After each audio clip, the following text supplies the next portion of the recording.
All right. So good evening to one and all present in today's session. We can start with today's session now. So yeah, Arshita, can you hear me? I think 70 plus student has already joined. Other will be joining us soon. Once they'll be free from the other thing. Yeah. So Um, yeah. yeah, Hi hi, there. Hi, hi. Akansh. So I hope just I'm clearly audible and visible. yeah, perfectly audible. I'll just brief you about, and I'll brief these students to you first thing. The first thing would be that Arshita is from, CNLU Patna, and she's done this platform called Vakil, and she's, regularly into kind of a mentorship to all the law graduates and the students who are the part of the law school. Because when I was in a law school, right, we all look for that one mentor, right? I was there in college from 2015 to 20 in National Raipur. So there were multiple seniors, right, whom I find in the whole journey of law school, and they come and they told me the insights of law school. They helped me with the internship, mooting research, and all right. So when I was searching for right person who can come and take a session, so I was going to LinkedIn. Obviously, I'm following her from a very long time. So I know that Arshita takes so many regular sessions for the first year students and all, and she love to interact with all such people like first year, second year, third year, and help you in your journey because when we are in law school, we feel this, there's something is missing, apart from the teachers and all, we need somebody to guide us, a kind of a mentor. So that's why we are having this detailed session with Ashita today, where she'll be telling you about all those things which you can, how you have to deal in law school. So Ashita, the crowd which we are having today, these all are the one from different law school. I'll say 50 plus law schools, not limited to any Symbiosis or Christ to Nirma. If we are having students from Menelius or Symbiosis, Christ, IPU, or even the students who will be heading to law school. They're in a place where we'll be finalizing the college as well. So they are all are done with the law entrances. So they all are excited to join the law school as you were in 2020 and as I joined in 2015. So this session will be, approach that we make sure that by the end of the session, you all have a clear and right insights about how your law school look like and what all things will be the most important thing you should do in law school. Because when you enter law school, बहुत सारी चीजें होती हैं which comes in a part and said okay, हमें हर एक चीज important लगने वाली है. But the point here would be do things which are relevant in a first year. Her first semester में हमें सारी चीजें नहीं कर लेनी है. You have to limit yourself to things which are relevant and not so relevant. So this whole session would be in this manner only. I request everyone before we start, please keep your cameras on. It should be an interactive session. It should not just be a conversation with me and Arshita or Arshita and the screen. So I want everyone to just keep your cameras on so that we can at least you can ask all your queries in between. You can comment the queries, and most of you have filled the form where you posted your queries. I think Ashita, you have received all the queries on Yeah, yeah, Google yeah. Form. I did. I Okay, did. so I think Ashita, now it's session to you. We can start. Ashita, we are recording this session, right? Yeah. So that they can Yeah, yeah. We are recording the session. perfect. Chili. So you can start the session with Ashita Anand. Let's say. Perfect. I'll just share my screen so that you Yeah. guys can know what we are talking about. Cool. I would highly advise you all to make this entire webinar very interactive. I would appreciate any questions that would come in between. I will also be having a live Q&A session towards the end of the session and like one in between. But then yeah, let's start it with then.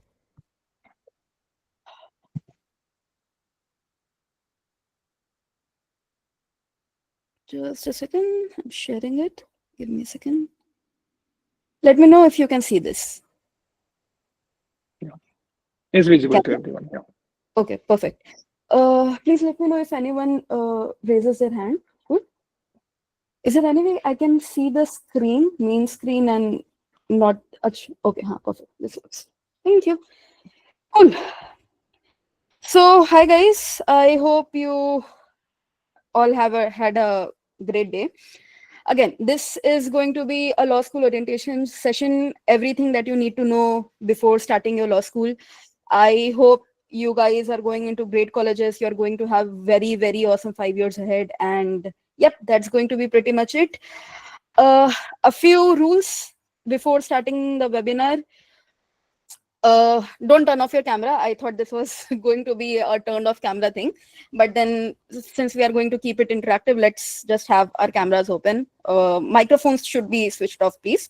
If you guys want to ask any question, you can always raise your hand and then ask one. The raise hand button is, I think, towards the lower side of your desktop, and you can always put in some of the questions in chat box. I'll keep an eye on the chat box. If I'm not able to see your question, or if I skip your question, you can always raise your hand.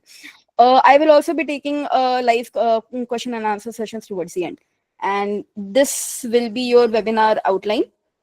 What will be the core skills to develop? What about mooting and debating? How do you network? How do you get mentored by different people? How do you approach for mentorship? Different things like that. Then we will be going to different practice areas. Will be understanding how you are supposed to take internships, when you are supposed to apply for it, what you are supposed to ask for it, things like that. Then how you are going to do your research and writing for journals, for various academic journals, for law magazines, legal blogs, etc., etc. Then what recruiters are going to look for in your CV. Then how do you get a PPO? How do you structure your time for extracurriculars? What do you do for personal branding? What exactly do you need to make an informed career choice? What you are supposed to do at the end of your 5 years? Like, the entire journey is through your 5 years, right? And the last being, and my favorite section, honestly, but the alternative career paths in law, something that I also took. I'll quickly introduce myself. I'm Arshita Anand. I'm a legal founder of an organization called Workwell, which is India's first multilingual legal blog site. I'm also a Startup India awardee for another one of my legal venture that is not in public yet, but then I'm working on it. So let's see where it goes. I work as a contract and compliance specialist, which is kind of my freelancing job, a side job that I do apart from me being a policy associate for the government. So this is me being like freshly out of law school. I started being a policy associate for the BJP government. So basically what my work entails is that I make laws for the government, in the sense that wherever BJP government is present in any of the state, all the laws that are coming specifically for that state, those are being made by me. So yeah, that is pretty much it about me.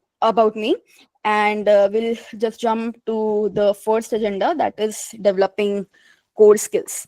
Now, what are the basic core skills that you need to develop, right? First would be obviously reading. Understand that when you join your law school, the amount of reading that you're supposed to do is insane. It's really, really huge, right?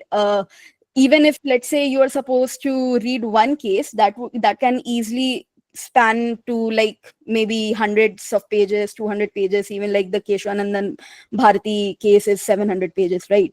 So once you are into your law college, you will see that you have to read a lot and you cannot get away from it. But then how do you read, right? Between case laws, textbooks, bare acts, commentaries, it's a lot. So what do you do is that you filter the basic core parts of it, right? You will read the head note. Let's say you're reading a case law. You're not supposed to go through the entire judgment. You just read what the headline is, what the case is about, what the plaintiff has said in terms of what are the basic arguments that they have proposed, what the defendants have said in the terms of what arguments they have proposed, and what the judgment is. Now, in terms of judgment, you're not supposed to read the entire thing. The judgment itself is very long. But that is where I personally think AI tools come a little too handy, right? So what I personally do is that if it's, let's say, even a 50 to 60 pager cases, which you're not required to read in an entirety, but if it's like a 50 to 60 pager judgment, then I would always upload it in ChatGPT and ask to summarize it for me, like make a section for plaintiffs, make a section for defendants, and make another separate section for judgment.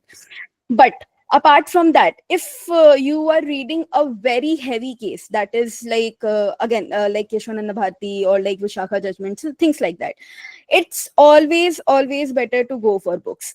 Now, why do I say so? Is that because first, it is summarized. Second, you do not have to worry about ChatGPT or like any other AI tool hallucinating, right? So books are really good for that matter. Just go ahead, see what the judgment is, just understand little context, and that is pretty much it. You are not required to go through the entire thing. Now, one another trick that I used to do was I used to create a case repository sort of thing. So like, let's say, for example, throughout my 5 years, there are certain subjects where certain judgments will always be repeated. So like, in contracts there is one very important case called Mohri Bibi, and Dharmdas Ghosh. Please switch off your mic, whoever has switched on. Okay, perfect. Yeah, so this is one case that will come across 5 years a lot of times. Same with Vishakha judgment, same with Keshwanand Bharti, same with B.R. Sawhney related any judgment or any case like that. Any of the major judgments, make a case repository for it. So at the end of any year, you will have a very huge list of cases with all their plaintiffs' arguments, their defendants' arguments, and the actual judgment. So every time when you are, going for an exam or like reading for an exam or doing anything of that sort, you have one repository with you that you can always refer to. And it's very useful in terms of what you do in classes.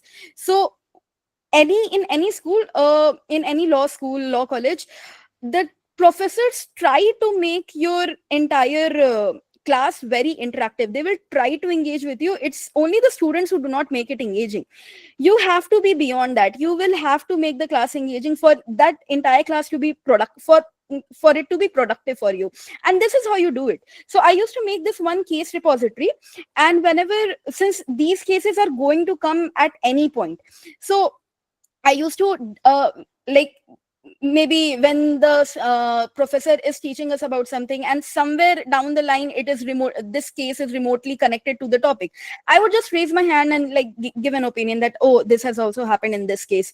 And it created an kind of an interactive session in the class itself, and that created a lot of momentum in the class, so that after I used to do this, a lot of other students started doing it as well.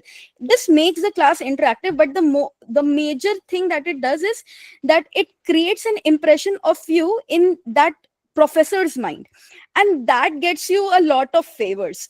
It's unethical to say that it might get you good grades, but it does practically get you good grades, right? So even for like, if you like to want to excel academically, this is one of the very good ways to do that. But what are the other core skills that you can develop? The other would be, again, legal writing, obviously. So apart from reading, you will be required to write a lot of legal blogs, legal writing, in terms of like research papers, journals, articles. The way to go about it is to read a lot. Where do you find the stuff that you want to read? First and foremost is legal blogs itself. You can always go around like current legal topics. You can always go through LinkedIn and you'll find a lot of people talking about a lot of stuff. See what interests you, see what you find interesting, and something that you can write upon.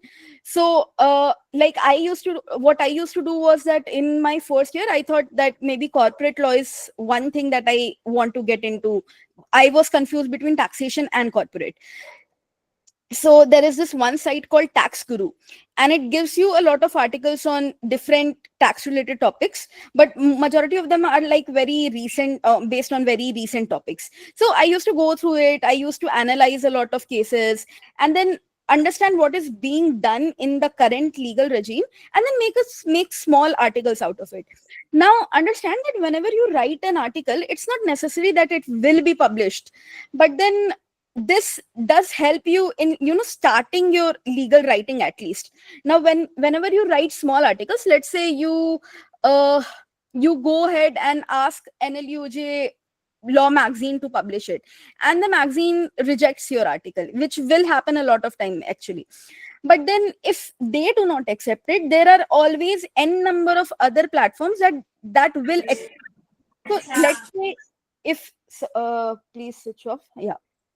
So let's say if NLUJ does not accept your article, then you can go ahead and ask another NLU magazine to accept it. If they do not, then you can go ahead and ask legal blogs to do it. And usually legal blogs are much more lenient compared to any other law school journal.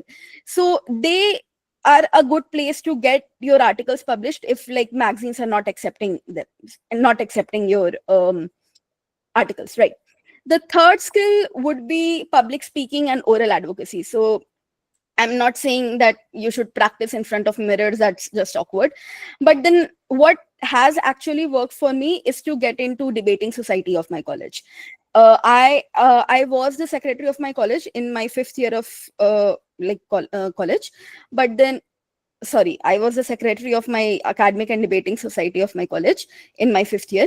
But what happened throughout these 5 years is that I was very regular with debating, and that helped me become a much better speaker compared to my other peers who were in like my college in general is a very judiciary oriented college, so a lot of them are not very extrovert. But then in a batch of let's say 120, if only 20 people are speaking, then you are already in the top layer, right? You already have an edge above the others, and that is what gets you forward. So I believe public speaking and oral advocacy is something that you should get into. The easiest way is to just talk to people. Try to be as fluent in English as you can, because essentially at any place you will be required to like speak in English only.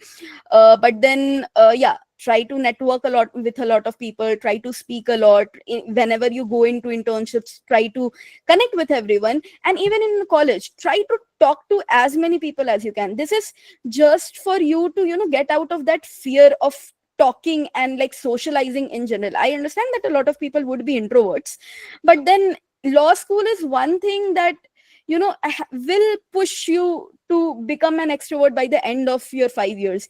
If you do not become an extrovert, the least you can do is at least network with people for your own career, right? And that is something that you will have to do. So it's always better to develop your speaking skills from the start itself. Again, like I said, the easiest way is to go and like join the debating society of your college. If you cannot do that, the other ways would be to just randomly socialize with different people, network with different people. Whenever you go for any legal conferences, try to talk to a lot of people, and that just to get out of the fear, right? And yeah, apart from that, in terms of academics, I believe you will have to do a lot of time management in your law school. So while my college was comparatively much more lenient, but then a majority of your schools might not be. In that way, what you can do is, let's say there are let's say there are 10 societies in your college. Just pick the top 3 that you like, be a part of them, and gradual, or like in your first year you can join maybe like 5 societies, and with every year try dropping one. This ensures that you at least know what the society is doing and if you like their work or not. So let's say if I do not just a second, there are questions. Oh, Shruti, just a second. uh, have you promoted her? Okay, yeah, Shruti, what's your question? Ma'am, I want to ask that can you brief about case how to make a case repository again? Like I Oh, couldn't get case it report. properly. Okay, Yeah, sure. repository. So for like very major judgments, I would always suggest to go for a book. So let's say there are many like n number of books, the good books. So like Avtar Singh or the civil and criminal procedure books, any book that you can take, go through it. Whenever you find a case law that's usually written in bold, see whatever is written inside it. Understand what it is trying to say. See what the plaintiff has said. Plaintiff in terms of like whoever is the first party, what they are saying. See what their arguments are. See what their defendants' argument are. Make a repository. So like for that, yeah, make a repository of that. You can use Google Docs, you can use MS Word doc, or you can just write it on a notebook that you can refer to at every point, and make another section for judgment. So what was exactly held in that case. Once you are done with all these three parts, plaintiff, defendant, and judgment, your one section is completed. Keep doing that for several other judgments as well. Now, these are for the main judgments that you can find in books. For any small cases that might not be available in your book, but you have like the PDF of that judgment, you can always upload it to any AI tool like ChatGPT and ask it to frame it in this way, that this is the PDF that I'm providing you with. This is a case judgment, and I want a summary on what the plaintiff has argued, what the defendant has argued, and what the actual judgment is. You just need to make this one repository, and that will help you a lot. Hope this helps. Is that all right? Thank you, ma'am. Thank you, ma'am. Oh, perfect. Thank you. So, yeah, what was I talking about? Yeah, time management, right? Okay, cool. So like I said that in law school you will have n number of things to do. You will have to cherry pick some of the things. So like which societies to join, what activities to do, what extracurriculars to do, you will have to cherry pick these. How do you do this? Is that in your first year you be part of everything as much as you can. The first year, people usually say that your first, second, and third year is usually more lenient, which is true academically and like in terms of your internships. But I believe that your first year is going to be much more hectic than any of your other years. Why do I say so? It's because the first year is for you to explore a lot of stuff. So what I personally did was I became a part of every society that my college had. So like maybe 5-6 societies, and I was taking part in every extracurricular activity. I was taking part in every activity that my college was offering, any seminar, any workshop, any conference. I was being a part of everything. So while it did take a lot of time, at the end of 1 year, I knew what not to take. So in the second year, I dropped 3 societies from my list. So that left me with just 3 societies then. Then I knew which seminars to not take. I knew which workshops to not take. I knew what extracurriculars should like I wanted to do. So while maybe let's say there are n number of extracurriculars, I'll just point out a few like mooting, debating, policy drafting, research, legal writing. Then there is one case competitions, and I believe like I personally did not like case competitions a lot, so I dropped it from my CV. So this is one thing that you do in your first year. You explore a lot and you decide what you actually want to do. I'm not asking you to at the end of 1 year fix a certain practice area for yourself that you want to get into this practice area only, but I'm asking you to see what you like actually, and gradually year by year you will understand what more niche specific areas that you like. Shruti has again raised her hand. Yeah. Ma'am, I want to ask that yes, like societies and the centers are important for us, but I plan to re-give the CLAT exam. So can you like tell how can I manage it? Because obviously extracurricular in college and academics in college is important, but I wish to re-give CLAT. So Okay, so if you're going to give your CLAT exams again, then yeah, are you sure about taking any other college in your next year? ma'am, if I get tier 1 or tier 2 NLUs, Okay. so yeah, sure. Okay, so like next year it's confirmed for you, right? So this year can be pretty lenient for you. You can spend your entire time like preparing for CLAT. This year does not mean anything to you, right? So I would suggest that you should then focus it entirely on preparing for CLAT. But if there is any chance that you might not take a college next year and you would rather stay at your current college, then I would say that maybe become a part of some of the societies or like do some of the extracurricular. You can be a little lenient in your first year. It's not a mandatory thing. I'll just quickly hop on to the next question. Shraddha.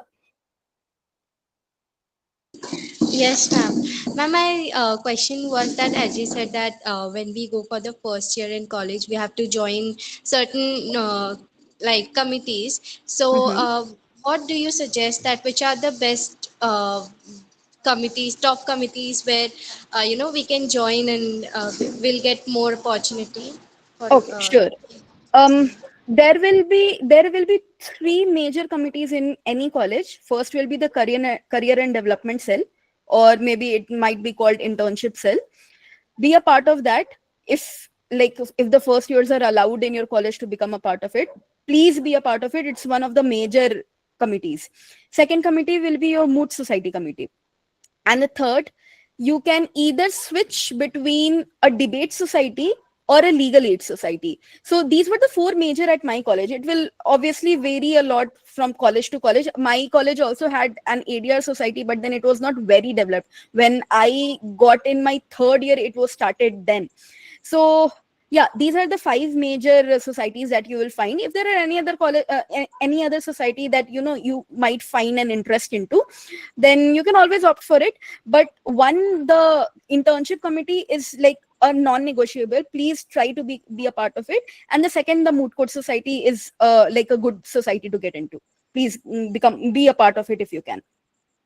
Sure, ma'am. Thank you so much. Sure. Urvi.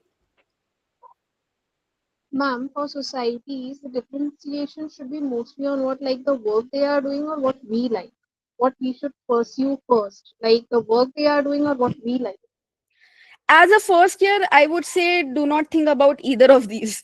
As a first year, just get into whatever societies that you can.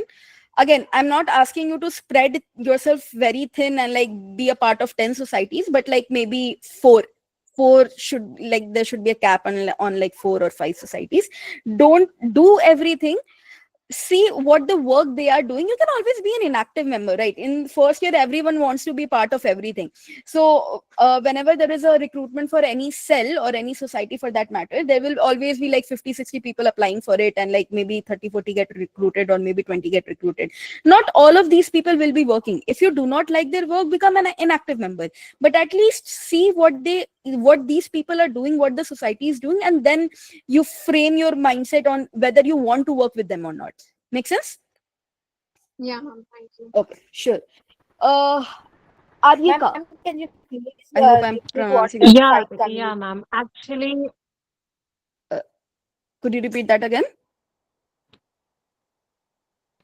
so ma'am, actually, I had a doubt that honestly, I don't know if this makes sense, but I'm not a lot like a not a good public speaker. Not actually into that, but moot court is something I honestly fear a lot. I'm Mhm. getting into HNLU this year, and I have no idea how to like go through the moot court system. Okay. Because so, are there any other options that are available whenever there's like moot court exactly? So do you want to know more about moot courts in general? Yeah, exactly. What is it like? So basically what happens there is that it's a kind of a simulator, right? So there will be one party. You will be asked to make one team, which will consist of 2 like speakers and 1 researcher, and the same will happen with the other party. So you guys are the plaintiff and the other guys are the defendants, and then there will be 1 judge, which will mostly be any of the invited guests that the university may invite to judge a particular moot. Or maybe it can be your seniors if it's an intra moot, or like an inter moot, the college inter moot that happens. So this is a basic structure that is going to happen.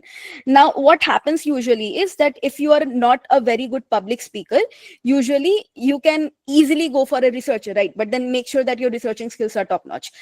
This does not mean that the other 2 speakers are not doing any research work. Research, for whenever you make a memorial, the research work is supposed to be in a memorial. Now what is a memorial? Is that it is basically a document that you make that gets submitted to the judge, and based on it you are going to plead your arguments. So like for example, you are given a case, you are given a how do you explain it, you're given a scenario wherein, like, let's say XYZ things has happened, and this is one party, and you are representing that party, and the other party is the defendants are representing the other party, right? This is the usual structure. Now the documents that you submit in an actual court is what you submit in a moot court also. So all the framing of the arguments, all the writing part of it will be done by the researcher. So if you are not a very good public speaker, you can always go for a researcher. There is a lot to get understand about mooting in general. It's going to take another maybe 2 or 3 hours if I started to talk a lot more on that. But then this is the usual structure. I hope that clears your question. Okay, okay. Thank you, ma'am. Okay, perfect. Ayush, Good evening, ma'am. good evening. As we are going college and all, we are new. So majorly students are going for the mooting society or the ADR cell or the internship cell. So Mhm. what can we do so we can get a edge over them, and not just edge, and even become a good speaker or like for the mooting or for the debate society? Mhm. Because majorly students will apply and only minimal student will get Mhm. like entering the society. So what I can do to get in the Yeah, society? sure. Okay, so as a first year student, you already do not have a lot of things on your CV, right? But whenever you apply, you are asked to send your CV. Now, what do you do here? The only thing that you can do as a first year student who has not done any internship is to write a lot.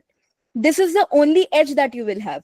So before you start applying for different societies, try to have as many publications as you can. Now this should include research papers and articles in journals, legal magazines, and any reputed journal of any NLU. But if not, if you do not get accepted there, the easiest way to go about it is to go through law blogs. Now, make some legal opinions, write some articles, even if it's like a short article, maybe like 1,000 words or like 1,500 words. Make some articles, get it published on a legal blog. How do you do it? Just go on any legal blog, let's say iPleaders, let's say Law Bhumi. There are n number of legal blogs. You can just search about it and go where the connect with us section is. Just go there, send a mail that you want to get your one of these blogs published, and see if they can respond to it. This is how that we used to do, and that is the only thing that you can do as a first year student. Apart from that, if you talk about developing your public speaking skills, now let's say even if you do not get recruited in your debating society of your college, the debates are going to happen every day. I think every day or like every other day. We used to have it every single day. So it was not just limited to the debating society people, but it was open to all. Anyone could come and debate. If there were a lot more people than just one set of debating people, then we used to create several rooms. So at many times we used to have 9 or 10 rooms where 6 people would be debating, 3 in one team, 3 in one team. So you can always go and debate, and it's not required for you to be a part of your debating society to just be a public speaker, right? So yeah, that is pretty much it. I don't think you have to do a lot more than that as a first year student. I hope that helps. Next would be Arya Pandey. Hello, ma'am. Good evening. Good evening.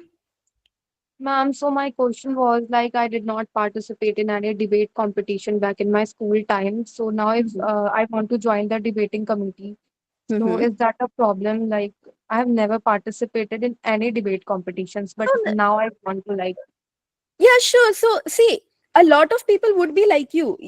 A lot of people in their school years, they do not participate in debates. There are only 2 or 3 people who would be constantly participating in debates.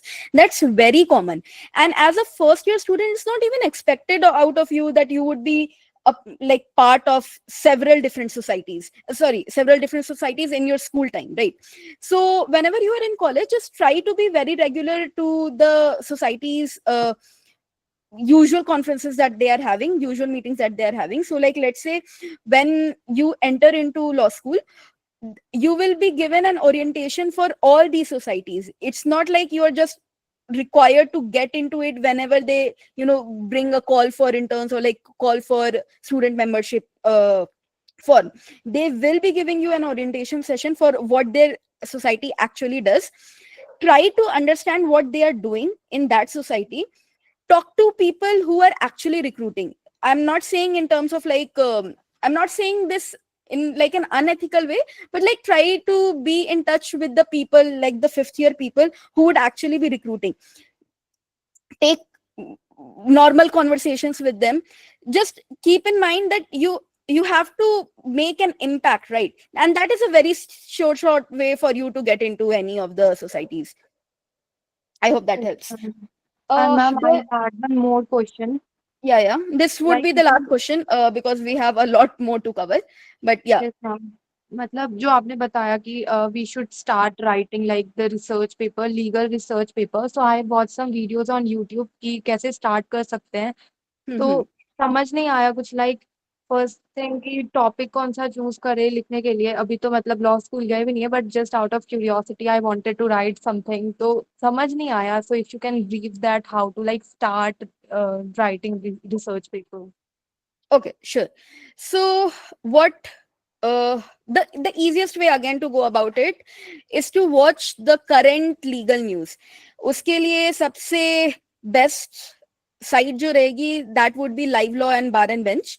These two sites ये regular updates देते रहते हैं every single day. What happens, what are the like usual major judgments of that day, are anything of that sort.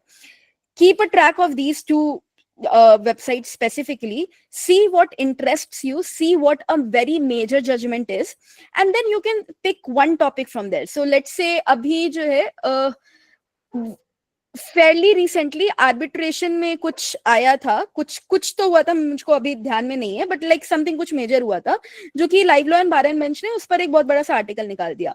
Now when I read it, I realized कि अच्छा okay, इस पर एक article लिख सकते हो because it has a lot of legal loopholes. Even if let's say it does not have a loophole, if there is a major change in law, it always can evoke legal opinions, right? Let's say अगर government ने कोई एक नया law introduce करा या एक law को retract किया, you can always have a legal opinion कि ये चीज नहीं होना चाहिए था, and you can make an article on that. This is how you go through it. If not these two websites, then the other way to go about it is through LinkedIn. Now I do not suggest it a lot because LinkedIn पर आपको अब बहुत सारी चीजें मिलने लगी, but then you can always follow a lot of like senior advocates on LinkedIn and see what they are posting. Usually a lot of them post their legal opinions on like LinkedIn as well. So you can see what they are talking about and you can comprehend कि इस पर एक नया legal topic बन सकता है, and you can write an article on it. Okay, we will just Thank you so much. Sure. Thank you for that question. I'll just quickly move on to the next slide because we have a lot to cover. Coming to networking and mentorship. Don't worry, I will be taking a question and answer session midway of this entire webinar as well, so we can have a lot of questions. Okay. Networking and mentorship. Again, क्यों जरूरी है ये मेरे को बताने की जरूरत नहीं पड़नी चाहिए, but आपकी जो भी internship लगने वाली है वो 80% of the time networking के through ही लगने वाली है, and that is the sad truth. आपके पास बहुत मेरिट हो सकता है, आपकी सीवी बहुत ब्राइट हो सकती है, आपकी सीवी अगर बहुत ही मेरिटोरियस है, बहुत ही लाइक अकम्प्लिश्ड है, it can only get you to one level. अगर आपने नेटवर्क नहीं करा है लोगों के साथ, आपने सीनियर प्रोफेशनल्स के साथ नहीं नेटवर्क करा है, it's much harder for you to get internships. Now problem with this is कि अगर आप एक्सट्रोवर्ट नहीं हैं तो आप ज्यादा लोगों से कनेक्ट नहीं कर पाते हैं, right? But then again, networking is not just about being extrovert. It's not mooting, right? It's not debating. So there are two ways to network with people. First, you can, like just make simple conversations with people at any place that you are. So this can be, let's say you are going for a moot court competition. You can always go ahead and talk to the people. You can always go ahead and chat with the panelists, things like that. If you are in a conference, see the people that are talking about, see the guest panelist, go ahead, talk with them, say that, oh, I like this XYZ thing that you said in your, like in the speech that you were giving, things like that. If not this, if you cannot do this, the other way to go about it is to just cold DM people. And this is going to happen mostly on LinkedIn. Now, what is going to happen here is that, let's say you want an internship, ideally you should not just go about and say ki, hi sir, I want an internship, and drop a text and you are done. it's not supposed to happen like that. So and a good way to go about this is see the people who are like very active on LinkedIn, especially people who are in areas that you want to get into. See the people who are very active there, drop a DM that I read this piece that you wrote, or I read this post that you wrote, and I really liked what you have written, and I'm just sharing this with you, and let it be there. This is something that you have to do much before your internship, so that it does not look like that you are just fishing for an internship, right? You have to do this smartly. Once you are done with this, whenever next time you need an internship, you can always drop a DM to these people that I have a summer internship break and I need an internship, and I would be really grateful if you can provide me with an opportunity.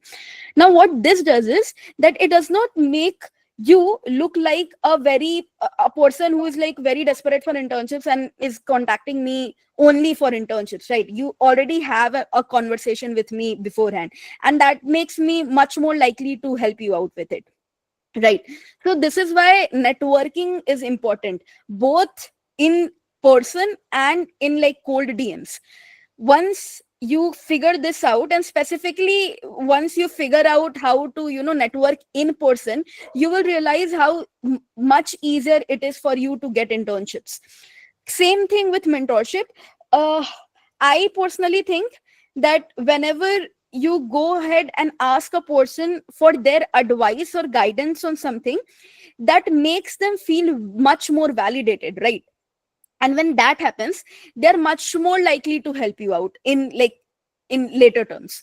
So what I used to do was that I used to let's say I went for a conference, and I found a person who is in the guest panelist, and he's like a very accomplished person.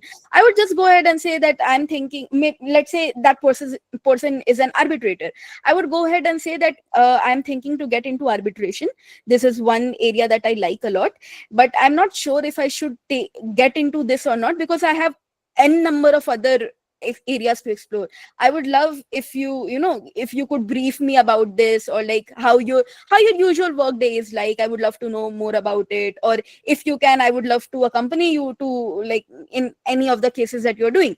So that way you build networks, and this is one way to imprint your name in their mind. Just go ahead, when you are done with your asking, just go ahead and introduce yourself that, hi, I am Ashita. This is the way to do. Now, again, like I said, this would help you a lot in getting internship at a later stage. Same thing with mentorship. Ask for guidance, ask for help, and then you can go ahead and ask for different favors at a later point in time. Apart from that, I'll just give one example. I have a junior in NLIU. So he reached out to me on LinkedIn on a pretext that he wanted to write a paper with me. And this is while I was in college. तो मैं खुश थी कि tier 1 के college का बंदा मेरे साथ लिखना चाह रहा है. Very good. It is after all invalidation, right? Wrong. This guy never wrote a paper with me. He took my contact number. He chatted a bit. Then he started dropping calls every 6 months, just randomly. Then he used to meet me every time he was in my city. And what has happened right now is that we are working on the same project at Workwill. Like I took his help. We kind of collaborated for Workwill is my organization, if you guys did not know. So we had some very major projects at Workwill, and because I had talked a lot with this guy, I knew what he was good at. So I kind of offered it to him that this is one project that I'm working on. Would you like to be a part of it? And that is how we started. This is one of the ways that you can get into networking space. This guy, he's just in his 3rd year right now, but reaching out helped him, right? And he's not doing this just with me, but with every other person. So every time that I'm on call with him, he's talking about that, oh, I have to meet this guy also, I have to meet this senior also, I have to meet that senior also. This guy is someone who has taken a partner out on a coffee, and like not as a date obviously, but he has several people on his phone call list right now, and a lot of these people are partners, a lot of these people are senior advocates or principal associates, a lot of these are academicians, professors of different colleges. At this point, he has created a tech journal for himself and for like any conference, any seminars, he always reaches out to all these people that he has already talked with. So they come as guest speakers on his organization, and that is how he builds his network. The entire point of him building this tech law journal was to build networks. The journal is not doing anything for him, but the people that he has connected with through this journal is doing a lot for him. So like in his third year, he has he has several internships at tier 1 firms. This includes SAM, this includes SCAM, this includes Khaitan, and a lot more places. These are the places that even fifth year people do not get internships easily, and as a third year person, he has gotten into these firms. So that is why I say that networking is very important for you, especially as a law student, and especially if you're going into a corporate law field. If you're a judiciary aspirant, then maybe it's not going to be very worthwhile for you, because at the end of the day you will have to sit for any exams, right? But if at any point you think that you might get into corporate law, I would highly suggest for you to network with a lot of people. I'll just quickly see if there are more questions. How do I check that? Oh, here. Yeah. Cool. No hand raises, right? Oh, okay. Urvi. Yeah. Hi.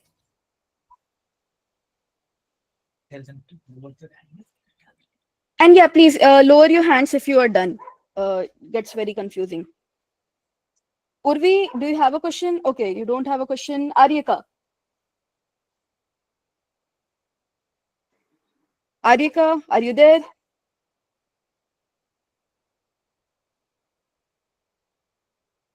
Okay, not here. Mayank. Hi, ma'am. Good Hi, evening. Mayank. Good evening. Ma'am, I'll be starting with my college in Symbiosis Law School, Pune, within this week. And yeah, I'm really excited for this thing. So I heard about the conversations regarding the societies, regarding the internship panels. I also did an internship while I was free for the 6 months out of to build up my resume. But right now, what I actually want to know is how will I start? I mean, I don't want to know about the societies. How will I go for that? How will I approach the seniors? I just want to know how will I start with my career in a college. That's it. I'm not sure if I understand your question well. You want to start with your career right when you are in first year? No, what I meant was how will I start with my college? I mean, what will be the first step? I just don't want to go to the next step of like taking up the internships, calling up with the seniors, or doing something else. I just want to know the small step I'll be stepping into a college. What will be my first day? How will I come up with the things? How will my first month going on? I just want to know this thing. That's Okay, it. so in your first month, I don't think there would be a lot for you to do except like meet a lot of people. There would be a very like friendly introductory sessions, which are basically like good way to say that ragging is going to happen at your college. Hopefully, it does not happen, but then if it does, it's usually called an introductory session. However, um what you can do in your college is to read a lot. Honestly, there is nothing more that you can do as a first year student, specifically in your first month. Your classes will start. You can read a lot upon books and like different legal opinions, some of the articles. Try to be very engaging in classes. So again, this is going to feel very awkward because essentially at several colleges, at least in my college it did happen, but in majority of the colleges the classes are not very interactive. People become interactive in the first few classes, and then the passion slowly dies down, right? I would suggest you to be much more interactive in classes, raise questions, make the classes engaging, and that is most of the things that you can do at that point. Apart from that, then I have already discussed on how you can be a part of different societies, and in about a month things will get into track. Okay, next is Shraddha, and whenever guys you are done with your questions, please lower your hands. Yes, ma'am. Ma'am, so my question was that in during school, I was actually a young journalist, and I covered certain significant events for my school. Ryan, and I really take interest in public speaking, and like I'm a bit good at it. So I wanted your suggestion on in college, which cells or which committees will be the most suitable for me to, enhance my skills and also contribute to the law school and overall development. Okay. So the first would be the debating society. The second would be the mooting society. And the third can be your legal aid cell, and try to be a part of what I'm forgetting the term for it. But then the reach out works that the legal aid cell does. So like There's a PR my committee, legal yeah. aid cell that they The PR committee, not Ashita, exactly yeah, the PR committee, yeah, in yeah, college. Yeah. the PR committee. So Oh, they used to do this. They used to create mass sessions, like used to go to different towns and spread legal awareness and things like that. So for those cells, they always need a public speaker, and you would be a very good fit for them. So you can always go ahead and be a part of them. Okay. okay. Next question. Yeah. Next question. Navpreet Kaur. Hello, good evening, ma'am. Good evening.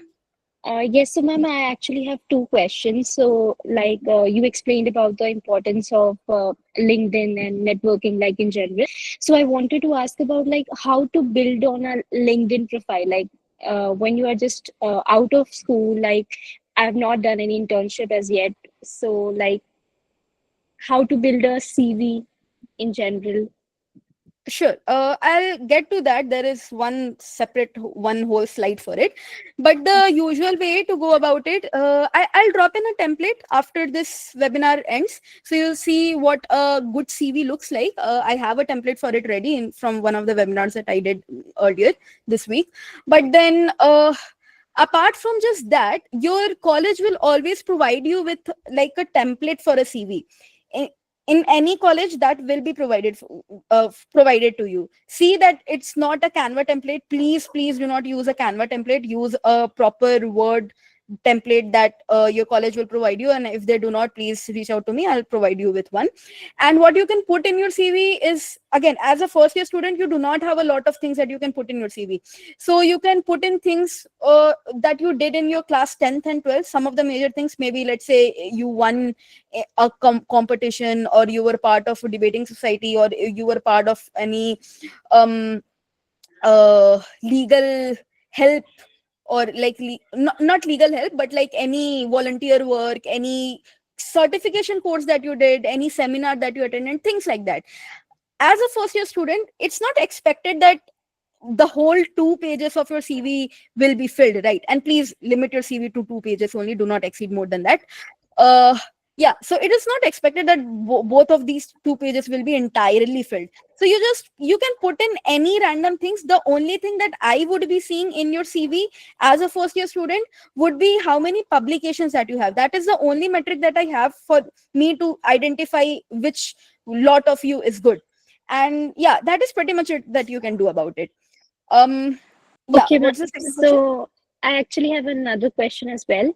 So, as a first year student, what is an ideal place to intern? Like, a lot of people says that it's better to intern at NGOs, like when you are in first year, rather than going to like court or any corporate firm. So, what's your opinion on that? Okay, see, again, it's usually said, and it was recommended to me too, that as a first year you should go into NGOs. In second year you can explore like district courts and high courts. I personally think that NGOs are not going to do anything for you. Even district court and high courts are not going to do a lot for you if you do not have a very good senior there who will actually, explain things to you, how cases are progressing, how to make drafts, how to make notices, etc., etc. If they are not doing it, then again, even the district court and high courts are of no use to you, right? You are only going there and seeing how the cases are being argued, and that is pretty much it. You're coming back. So personally, I do not think that you should intern at an NGO. What you can do is, if you get a good amount of months for internship, right? Maybe like 1 month or 2 month in between the year. So if you really want to be a part of NGO, you can always ask them if you can be a part of them virtually. So there would be a lot of works that you will be required to do that can easily be done by your laptop, right? You're not supposed to be there physically. So if you want and if you have the time, you can always intern with them virtually, and then you can go ahead and be a part of district courts and high courts in your first year internship break. If not, and if you like want a very easy going internship for you in your internship break, you can be a part of NGO then, but ideally I would suggest not to. Okay, next is this was Shanti Priya, right? Okay, Shanti Priya.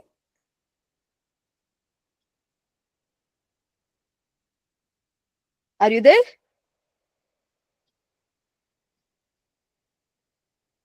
Okay. Arav Kashyap. Hi, ma'am. I have been selected in Hi. NMIMS and I've just joined this session, so I don't know if you have told this or not. But my question is how to create contacts, like how to create this networking. Okay, I have discussed a lot on this, but I'll just give you a brief on it. There are two ways to do it. Always try to connect with them in person. So whenever you go for any legal conference, whenever you go to any webinars, seminars, conferences, or like even if you are going for any law related competition, so like for example moot court competition, ADR competition, try to talk with the guest panelist.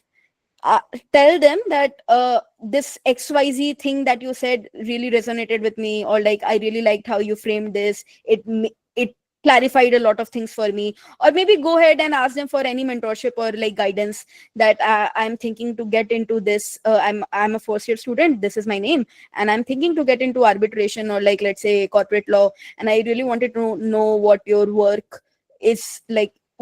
Work day looks like, so that I can create a space in my mind that this is what my day would be after 5 years. Things like that. Try to make a very general conversation, nothing too specific, nothing very specific that this is one judgment that I read, have you read upon it. Please do not do that. Make very generic statements, make very general conversations, something that does not tire out these people. And this is how that you talk and like network with people. Apart from this, the other way to go about it is to just drop a cold DM on like their LinkedIn IDs, provided that they are very active on their LinkedIn. If they are not, then again it's likely that you won't receive a response. But if they are active on LinkedIn, you can always drop in a text saying that I read this post that you wrote and I really liked how you have framed your opinions, and I just wanted to say this. And that is pretty much it. Please do not directly ask for internship. Try to ease your way into it, so that after like maybe 4 or 5 months you can ask them for a favor that I'm really thinking to get into this firm for an internship, and I would really appreciate if you can help me out with this, if you can help me out in getting into this firm. And that is pretty much it. Apart from that, if you do not want to say that if these people are not posting anything on LinkedIn, they are just there, you can always go ahead and drop a DM and say that hey, I went through your profile and I saw that you're working in this practice area, and this is one practice area that I want to get into. I would love it if you can spare like 10 minutes of your time and get on a chat with me, or like get on a call with me, and I would love to discuss some of the things about it with you. And yeah, that usually works. Any guidance or mentorship, in my opinion, works much better compared to saying this is one case that you wrote, like one blog that you wrote and I really liked it. I personally feel that whenever you ask for help, the person in front of you finds himself very validated, right? And that builds much more connection than anything else. Yeah, next question. Ma'am, Mani. Oh, yeah. Hi. yeah, good evening, ma'am. Good evening. Ma'am, my first question is that while mooting, each speaker got one researcher. So, I'm quite into the research thing. So, while researching, which is the best approach to collect all the evidences, and what are the best sources? And my second question is that I got to know that uh, winter internship is quite less competitive. So, according to you, which is the best time to do an internship?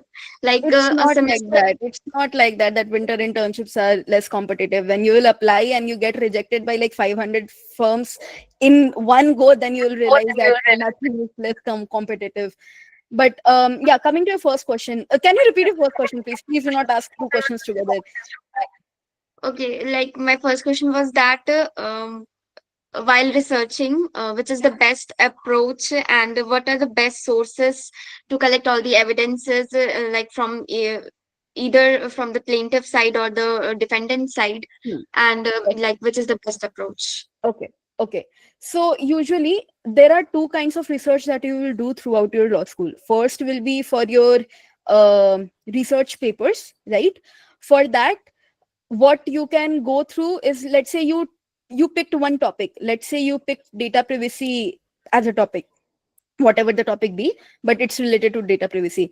Now what you do is that you go on credible legal journals. So like, for example, anything that has SSRN related to it, anything that has an ISBN number. ISBN number is a number that is given to journals, some of the credible journals. So like it shows that it has one credibility. So like if there is a book, there is always a book ID with it. Similarly, if there is a journal, if there is a research paper, then it has an ISBN number. So look for papers that are like that have an ISBN number, and then you can cite sources from it. So let's say if your topic is data privacy and you're seeing things about like researching things about data privacy, and you find a paper you really like, now see all the sources that these papers have also cited. You can go through all these sources, click on the links, or like just Google all these citations, and then you see what these papers have again written, and you can then make an opinion or article for yourself. This is one type of legal research. The other type of legal research that you will be doing throughout your college would be the research that is related to mooting. So like whenever you're making your memorials, so for it, your best friends would be SEC Online and Manupatra. The cases that you see, please do not use Indian Kanun. Indian Kanun is free, I know, but your colleges will be providing you access with SEC Online and Manupatra. So these are like the credible places that you can actually download judgments from. Use these. And let's say you're framing an argument. When you frame an argument, you see a case that fits in that argument, then you can go through the judgment of this case and see all the cases that their plaintiffs or defendants have cited, right? Go through the judgments of these and then put in all the cases that fits in your argument. This is how any mooting memorial is made. So yeah, these are two different ways that you do your legal research. What was the second question? Which is the best time to do an internship? Like a semester-long internship can be chaotic. So, what according to you is best time? There is no specific best time. I would ideally suggest, like, again, winter internships is said it's less competitive. It's not, but then it's called less competitive because around that time the courts are closed during the winter vacation, right? So the amount of work that the firms receive, or like any practicing advocate receives, is comparatively lesser. That is why it's called less competitive in that way. But then usually if you're applying for like tier 1 or tier 2 firms, it's not any lesser competitive for you, because there will be thousands of other students who would be applying to these same firms and these same advocates. So there is no best time to apply for an internship. You can always apply like throughout the year whenever you have time. I suggest people to intern virtually as well at places they want its name on their CV, even if like they're not learning anything. So like all my internships where I wanted the name on my CV, I used to intern there virtually itself. So while it did not take the actual time that I had been given for my internship break, it still added a lot of value to my CV, right? Apart from that, if you want to learn a lot of stuff, then the summer internships are obviously much better compared to winter internships.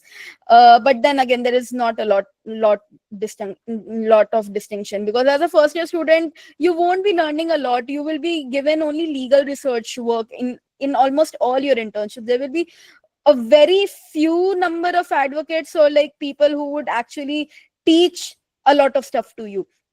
So when your entire work is entirely limited to legal research, it does not make sense for you to make any distinction on which month you should apply for, right? Okay. What's the next question? Switch. Just a second. Hands. Siddharth. I'll be taking one more question after this, then we'll hop on to practice areas. Ma'am, my question is, if we get admission lately through vacancy in college, so we can get in the society, or it would be difficult, or if they will deny to. See, Let- usually, yeah, I got your question. Usually what happens is that this is a 1 year process, right? The first year spans for one entire year. So whenever you are right into college, the recruitment does not happen just as it is, right? It does not happen in the first month itself. Usually a leeway of like 3-4 months is given when all the committees are done with their orientation, and it is after that that you are recruited for any committee. So I think that you will have a lot of time before getting recruited into any of these societies. But this should not pose a lot of problem for you. If let's say if any particular committee is already done with their recruitments, then obviously you cannot apply for them at least for 1 year. In your second year maybe you can apply for them, but it's highly likely that this won't happen at all, and it's only after like maybe 4 or 5 months that these recruitment starts taking place. Okay, next question, Vedant.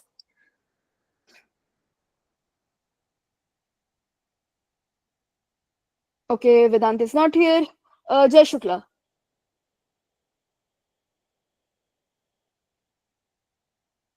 Not here. Shreya Kashyap. Yeah, hi Arshita ma'am, Shreya this side. Hi Shreya. So I really wanted to ask you about the fact that you said that publishing articles separates you from the normal lot. And since you already have so much experience, so can you please like help me get a start to this publishing thing, because I have no idea how to publish things and where to publish things. I mean, I just discussed about it, how you're supposed to frame your opinions or like legal articles. Pick a topic. Topic is something that I cannot teach you how to. Topic is something that you take as per your interest, right? If you do not understand which topic you should take, the easiest way to go about it is to go to ChatGPT. That is very, very easy thing to do, right? So like, let's say if I want to, I am very interested in data privacy. So I would just go ahead and ask ChatGPT that I am very interested in data privacy. Please give me 10 topics on some of the current legal changes that has been made in this in like data privacy sector, or like any 10 topics on data privacy that I can write a good article on, and it will suggest you a lot of topics. Pick one topic in it, research a lot upon it. How do you research about it is just simple Googling. So like how do I explain this? So this recent DPDP Act came into force, right? I would not call it very recent, but then and it recently got enforced as well. Now, what are the legal loopholes related to it? What all you can write? All of this you can ask ChatGPT to frame at least the arguments for you, that these are the headers that you want to write. Then whatever headers that it is giving you, whatever subtopics that it is giving you, research more upon it, Google more upon it, go through law journals, go through legal magazines, go through any law journal that has an ISBN number, research papers, etc., etc. Please do not use Indian Qanun. Please do not use like opinions of people or like LinkedIn posts of different people, these are not credible sources. Credible sources are only sources that can be cited. So research papers, law journals, etc., etc. Use these in while framing your arguments, while framing your legal opinion, and then send it to any legal blog or like a law journal. That is how you do it. There is no other way to do it. Okay. Ma'am, ma'am, is there any suggestion about which legal journal or blog? Like some prominent ones, you know? Yeah, so for blog, iPleader is a good name, Law Bhumi is a good name, Legal Services India is a good name. For legal journals, any NLU journal is a good name. There will be a lot of journals that are paid also. So like when you send an article, you're required to give some certain amount of money for publishing as well.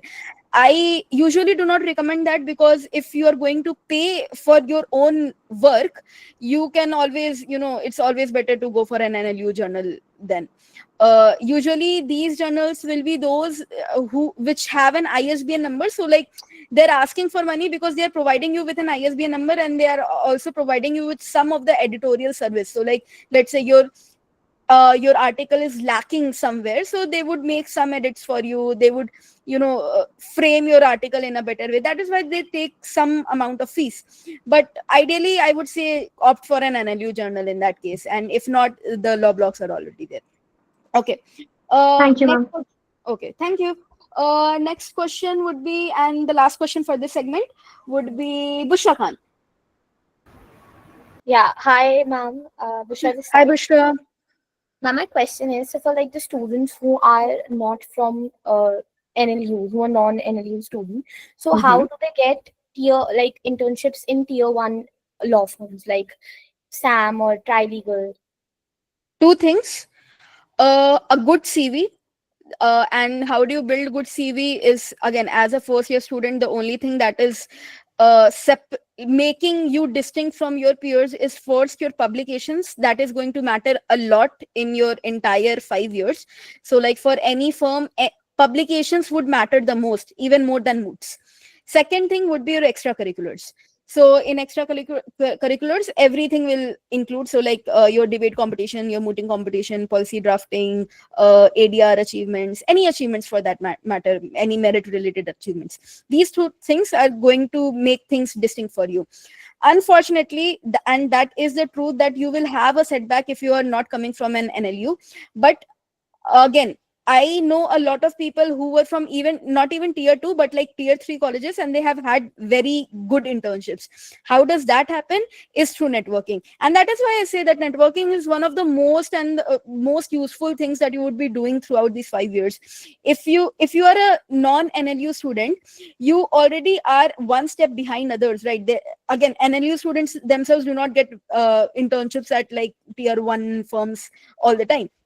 But then if you are already one step behind them, the easiest way for you to go about it is to network with people. How do you do that? Do not approach only the associates.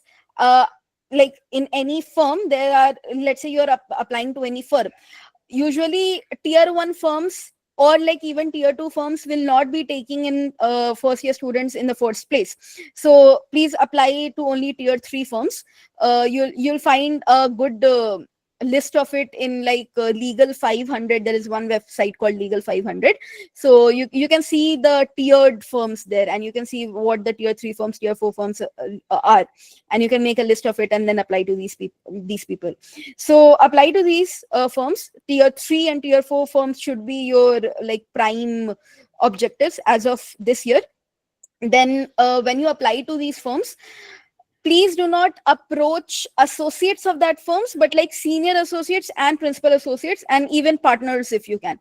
How do you approach them? You can obviously not approach them in person. So the best way again is through LinkedIn. Drop a cold DM that again, ask for some guidance, some mentorship, if they can free 10 minutes of their time. And do not ask for 10 minutes, but like ask something on the chat itself that they can get, type it out in like 1 minute and get done with it. And once they are done with it, then you can ask for it that I've been thanks a lot for this. I really appreciate it, and I would really like it if you can help me in I would specifically want to intern under you because I have been following you for long, and it would really help me if you can let me get into your firm for an internship. And this is how it happens. that is the best way that you can get an internship as a non-NLU student. As for an NLU student, again, they already have an edge in terms of their college, but then the usual way of asking for internship is the same for both NLU and non-NLU people. Okay, last question for this segment. Thank you, ma'am. Shobit Kumar.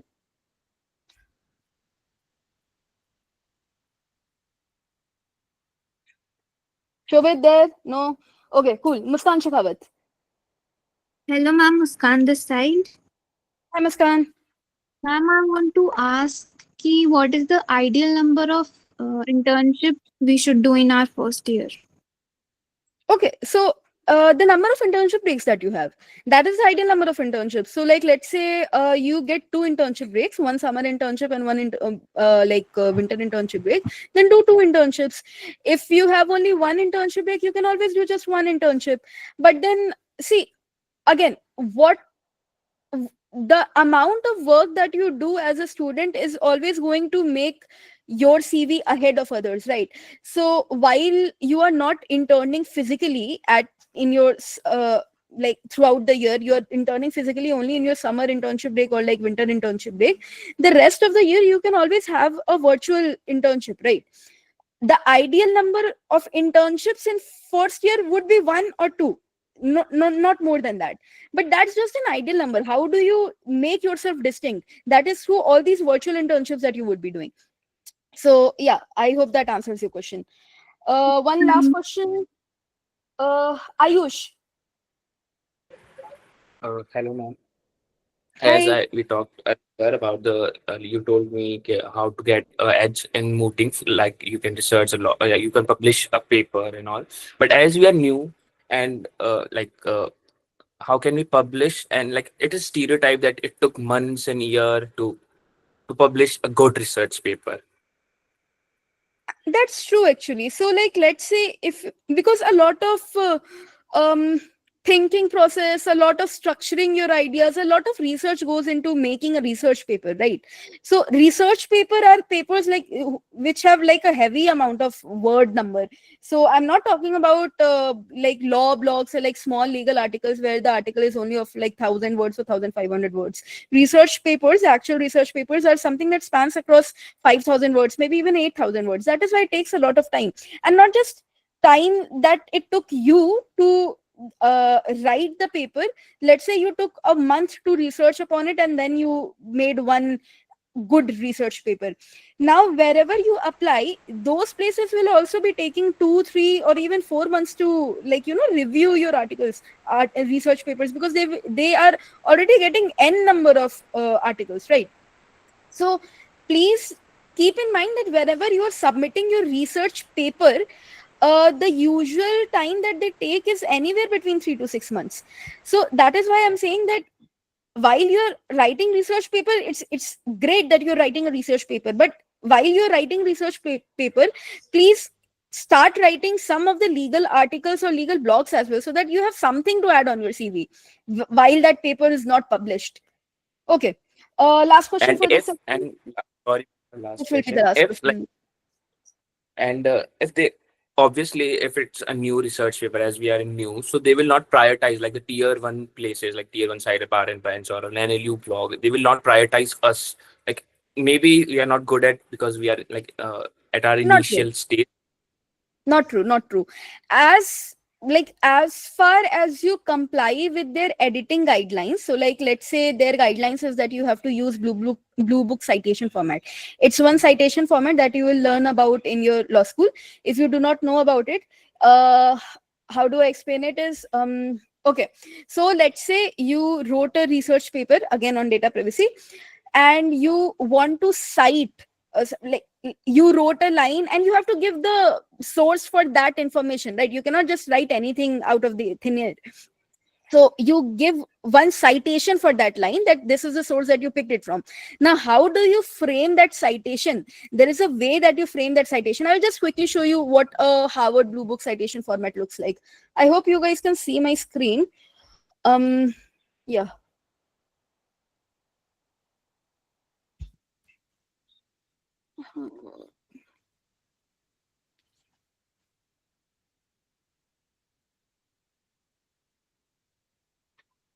There is this one, 6 papers. Okay, see. So these are the rules. There is a particular way that you cite any of the sources.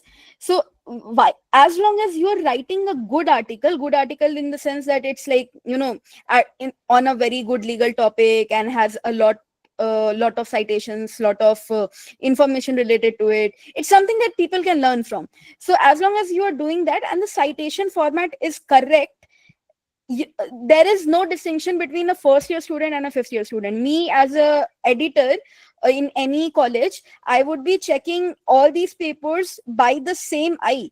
There is no distinction between a first year and a fifth year student. Okay, we'll just quickly move on to the next segment. And if we published it only like tier 2 or tier 3 like places, so is it good initially? Tier 2, tier 3, I do not understand that. Which Like tier in the 2? sense like not iPleader, not the bigger sites or Yeah, any blog works. Ideally, see, try to get into like good, obviously, try to get into good legal journals. Manupatra is a good place where you can, get your articles published. But if not that, the only other way that you have is any other legal blog. So whether you get published at Law Bhumi or whether you get published at Legal Service India, it's not going to create a lot of difference because both of these two blogs are very comparatively lesser known, right? So it's not going to create a lot of difference. You can always get published at any place. Just try to make sure that if you can, try to get published at good law blogs that, like, usually these are the law blogs that get that get the topmost positions in your Google searches. So like, for example, iPleaders, for example, Legal Services India, these blogs have a whole repository of several blogs, right? So again, good credible names in terms of law blogs. But considering that blogs itself cannot be cited as a credible source, so there is not much of a difference between a tier 3 blog and a tier 4 blog. All of them are in the same circle. Okay, cool. We'll just quickly turn to different practice areas. Just a second. Yeah, okay. Just a second.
Hi guys, sorry for that glitch.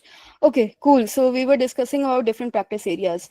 Now, how do you see different? I have listed only a few here, but then how do you see different practice areas? You go on any law firm page. Let's say we go on here. Ma'am, screen is not visible. Oh, okay. My bad. Sorry.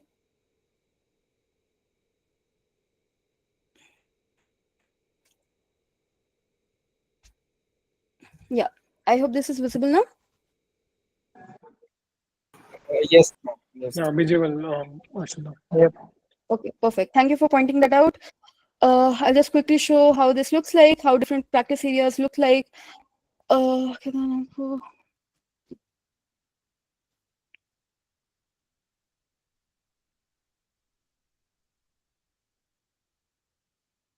See, any law firm's page, any good law firm's page, you will always have like a explore practice area tab. Please go through it, see what are the different practice areas are like. So like let's say banking and finance, again it pertains to banking, it pertains to IBC related matters. IBC is something, IBC is basically insolvency related works. So any bankruptcy related thing, any insolvency or debt structuring, all of this comes under this. Then corporate and commercial is like your usual corporate transactions, any like transactions between companies, huge companies, all of this will come under corporate and commercial. This is one of the practice areas that I also got into.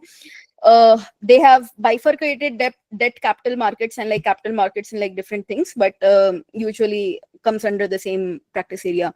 Employment, labor and benefits, you can understand by the words itself, right, what these things are standing for. If there is any specific thing that you do not understand, you can always raise your hand and let me know, or I would rather say that just switch on your mic and let me know, because I cannot see the hands right now. But then yeah, one of the good practice areas that I think, one of the interesting practice areas I think is TMT, that is technology, media and telecommunications. So like data privacy also is usually a part of it, if they have not made a separate section for data privacy. But this TMT practice areas usually work for any media and entertainment businesses. So once when I was interning with one TMT practice area firm, then one of the cases that I worked with had names like Walter Disney and like even Sony Entertainment, etc., etc. So makes, you know, it feels validating to know that these are the big companies that you know the names of, and then they are also in your legal research, right? Okay, 4 people have raised hands. Just a second, I'll check. Okay, Shreya Kashyap.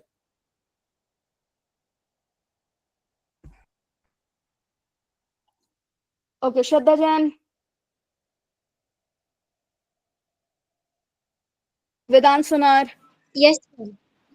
Hello, ma'am. Ma'am. Okay, we'll have Shraddha Jain first. Yes, ma'am. So, actually, my question is that I've got an internship offer letter, my first internship offer letter for July, thanks to Akansh Bhaiya. And I was wondering that, like, just how should I behave in the internship, because it's my first internship, and like I wanted to know your suggestion on what are the do's and don'ts of the internship, first internship. Later I'll get to know, but now actually I need guidance. Where is this a physical internship? No, ma'am, it's online.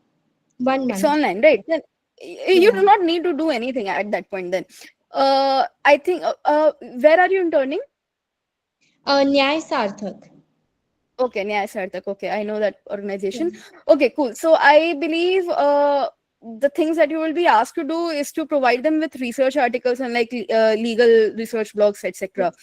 I think that is going to happen. If not, then well and good. But then again, you do not have to, you know, present yourself in any specific way. You will only be assigned with a few topics, or you will be asked to like take a topic of your own and write an article on it, and then you can submit it. Just make sure that that your article is well formatted and like not straight out of ChatGPT. Make sure that it is not plagiarized. Make sure that it has good citation formats. Make sure that all the citation formats are consistent, and that is pretty much it. You do not need to do anything else.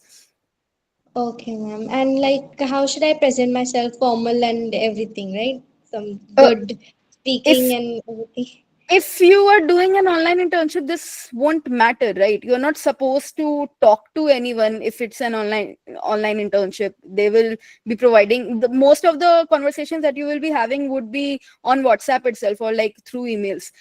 You won't be meeting with them in person or like having a virtual meet of that sort. If you do, very good. I think maybe if they do an orientation session sort of for like meeting all their interns, well and good.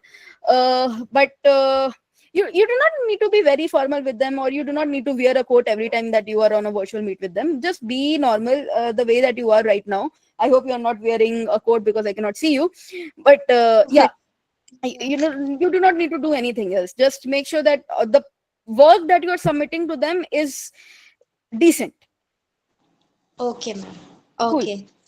I'll keep Vedant, it in mind. Thank you, ma'am. thank you. Vedant, Hello, ma'am. hi. Ma'am, I'm gonna go to JNLA this year, and I have interest in litigation. So, what are the committees that I should join, or internship? Where should I do? Like, what should be my plan if I want to go in the litigation section? Acha, litigation. Okay. Yeah, so see, mooting and debating, these two are two societies. See, debating, again, different people have different opinions. I personally think that people should go for a debating society because it helps them to speak. It helps them to become free. It helps them to become a little more extrovert compared to what they were in their school life, right? This opinion varies a lot. Now a lot of people will say that debating societies is of no use because if you already know speaking, you're not required to get into debating society. So two non-negotiables for any law student should be the internship cell, or like the career development cell, and the mooting society. These two are the major societies. You should get into it as long as you can get into it. The third is the debating society. You as someone who wants to get into litigation, you should get into debating society because you need to speak a lot, right? And yeah, these three are going to be your three major picks. You do not need a lot more than that. Cool. Thank you, ma'am. Anything else? Ma'am, what should about the internships? Where should I do internships mainly? In your first year, the best bet for you would be to intern with district courts or like high court lawyers. Go ahead, ask them drop a mail to them, drop a cold text to them. I would not recommend going very out of your city and like going to Delhi and asking advocates to let them intern, get internships under advocates who are based in Delhi or like any other city that you are not in. Why? Because at the end of 5 years, the first year internships are not going to remain on your CV. You will be doing n number of internships. So while a lot of your peers might be going to Delhi or like any major law based city like Delhi or Mumbai, but then I usually do not recommend it only because of financial reasons. So if you have financial constraints, you can always intern in your home city as well. Just find one lawyer and they would actually teach you a lot more than any Delhi lawyer would. Intern under them, understand what are the basic nuances of like making drafting notices, drafting any legal document, etc. Understand it all, and then by the end of third year you won't be adding your first year internships in any place. So yeah, that is pretty much it. Cool. Next, Arya Pandey. I'll be taking one more question after this, then we'll switch on to next section.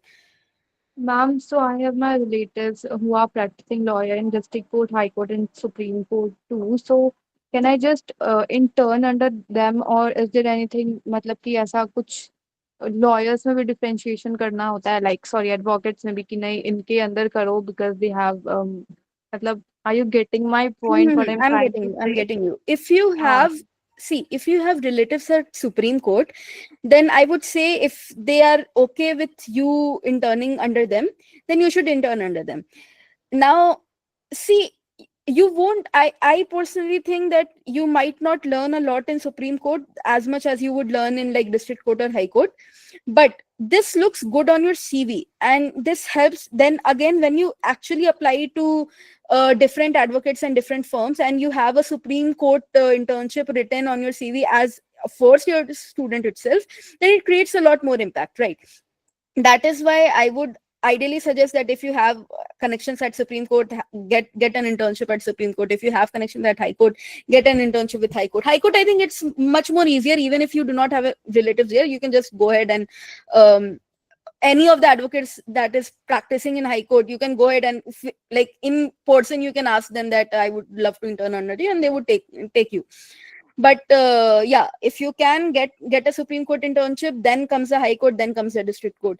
In terms of learning, District Court and High Court would teach you much more than Supreme Court. But the tag of Supreme Court is a lot more to miss on. So again, if I had to suggest, I would suggest Supreme Court, High Court, then District Court. Yeah. Okay. Next question, Saransh. And the last question for this Hi, section. ma'am. Hi. Ma'am, so this is a little off the topic, but how good of a college is CNLU and does it give ample opportunities? Because currently I have taken admission into NLU Sonipat and due to the vacancy process, I might get a seat in CNLU. So could you just give me a brief about how good it is? Okay, so see, in throughout my 5 years of the of CNLU, the trend has been for judiciary, and that is a very well known truth. So like मेरा खुद का जो batch था, 120 बच्चों में से लगभग 60-70 बच्चे तो जुडिशरी वाले ही थे, बाकी सारे कॉर्पोरेट लेने का ट्राई कर रहे थे. But then since there is locational disadvantage, I would not deny that. तो बच्चे जाते हैं बाहर फिर इंटर्नशिप करने के लिए, दिल्ली जाते हैं, मुंबई जाते हैं, कहीं पर भी जाते हैं, बैंगलोर जाते हैं. If you have merit, you do get placed at the end of your 5 years. All the people जो मेरे बैच के थे, जिन्होंने बहुत रगड़ करके काम करा है 5 साल, all of them are placed at some place or the other. However, it's hard. It is a little harder for you to get internship with like internship or like jobs with CNLU tag, because not in terms of like securing a PPO or like an off campus placement, but problem वहां आती है जब campus placement हो रही होती है. CNLU being at a very major locational disadvantage, and specifically the stigma that is attached to Bihar in general, firms नहीं आती है उतना. बट मैं जब ग्रेजुएट करी हूँ, उनके उसी अराउंड में फैजान सर भी आए हैं, तो people do say that he is going to bring a lot of change. I do not know how much change there is going to be, but then I think things are going to change at least slightly.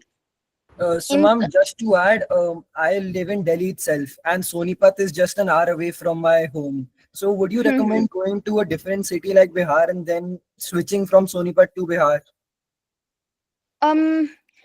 Again, see, I would say I cannot give you my personal recommendations on it specifically on like a public forum, because again, this is getting recorded. You can reach out to me on DMs or like LinkedIn. I'll guide you through it. But what I can say is कि you should go ahead and talk to the seniors of NLU Sonipat as well. See what their placement looks like, see what CNLU's placement look like, and what do you exactly want to get into. So what is the practice area that you want to get into? Have you made out your mind as of now? Ma'am, I think corporate law. अच्छा, okay, corporate law. तो I think in terms of like placement मेरे ख्याल से सोनीपत और CNLU में कुछ खास difference है नहीं. तो again, go head, ask like pose the same question to the seniors of Sonipat as well, see what their placement has looked like, and then CNLU की तो मैं तुमको बता सकती हूँ कि ऐसा अभी तक में 10-12 प्लेसमेंट मान लो, 10-12 प्लेसमेंट मान लो. But then a lot of these people are very meritorious, तो बहुत सारी इंटर्नशिप उनके खुद के बेसिस पर भी लगती है. It's not what college has provided them. उनका टैग लग जाता है क्योंकि बच्चे कॉलेज के हैं, लेकिन मेहनत तो बच्चों की है ना. तो अगर आप सोनीपत में रहो चाहे आप सीएनएलयू में रहो, अगर आप मेहनत कर रहे हो तो आपका हो जाता है. तो yeah that is pretty much it. इससे ज्यादा इस फोरम पर बोलना तो थोड़ा मुश्किल होगा, but please reach out to me on LinkedIn. I'll guide you on that. Cool. One last question. Muskan, 9A1. Are you there? Yes, ma'am. Okay. Hi. Ma'am, I wanted to ask that if NLU tag matters, it's better to go to tier 3 NLU or some private universities like Nirma. I would say tier 3 NLU. NLU tag does matter. अगर मतलब एकदम crazy सी private university नहीं है, अगर बहुत बड़ा नाम नहीं है उसका, like you can at one point you can compare Jindal or like SLS Pune with a tier 3 NLU, but I don't think Nirma would work there. तो I would suggest कि अगर आपको tier 3 NLU मिल रहा है तो आप ले लो. But ma'am, I'm getting in Himachal. But you have an NLU tag with you, right? तो see, placement की आपको मेनली प्रॉब्लम आएगी प्लेसमेंट की ही. That is your core problem area, right? Again, जब तक आप लोगों से नहीं बात करोगे, दोनों ही जगह के लोगों से नहीं बात करोगे, तब तक आपको नहीं समझ में आएगा. जहां तक मुझे पता है, NMIMS की भी प्लेसमेंट उतनी अच्छी नहीं है जितना वो लोग अपने ब्रोशर्स में दिखा पाते हैं या जैसे भी पोस्ट कर पाते हैं. Again, like I said, even a lot of NLUs do it कि अगर आप अपने मेरिट पर प्लेस हो रहे हैं, आप अपने बेसिस पर प्लेस हो रहे हैं, आपने ऑफ कैंपस प्लेसमेंट ली है, कॉलेज के प्लेसमेंट ब्रोशर में तो दिखेगा ही कि आपकी प्लेसमेंट हो चुकी है इस कॉलेज से, तो college is going to take credit for it.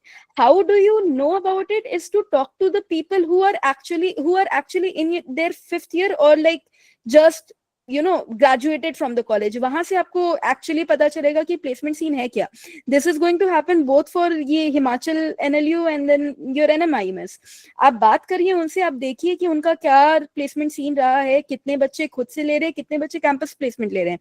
The easiest way to go about it is to ask them कि आपके कॉलेज में रिक्रूटर्स कितने आए हैं और कितने बच्चे लिए हैं, और अगर जो लिए हैं वो एकदम कम पैकेजेस पर नहीं है तो please ask them how many recruiters came, how many students were recruited and what is the average package for them. So if let's say अगर NMIMS में, मतलब मैं हाइपोथेटिकली बोल रही हूँ, बट अगर NMIMS में या निर्मा में ही अगर कोई ऐसी कंपनी आ रही है जो आपको 3 या 4 लाख दे रही है सालाना, भले वो एक प्लेसमेंट रिकॉर्ड हो जाए कि हाँ हमने 4 बच्चे उठा लिए, हमारे 4 बच्चे और प्लेस हो गए, बट देन 3 और 4 लाख आपका कुछ नहीं कर पाएंगे एक साल में. तो you have to take this into consideration. Please ask them for like actual numbers of like what the salary that they are receiving, what is the compensation that they are receiving, and then make your decision on it. Cool.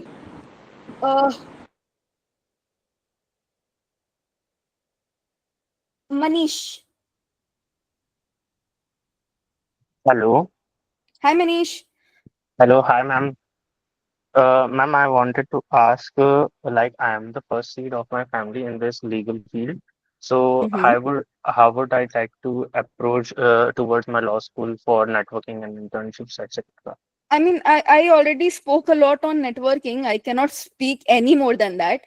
आपको network करना ही पड़ेगा as a first year's law student. मैं भी like I do not have such networks like advocates or something like that. So.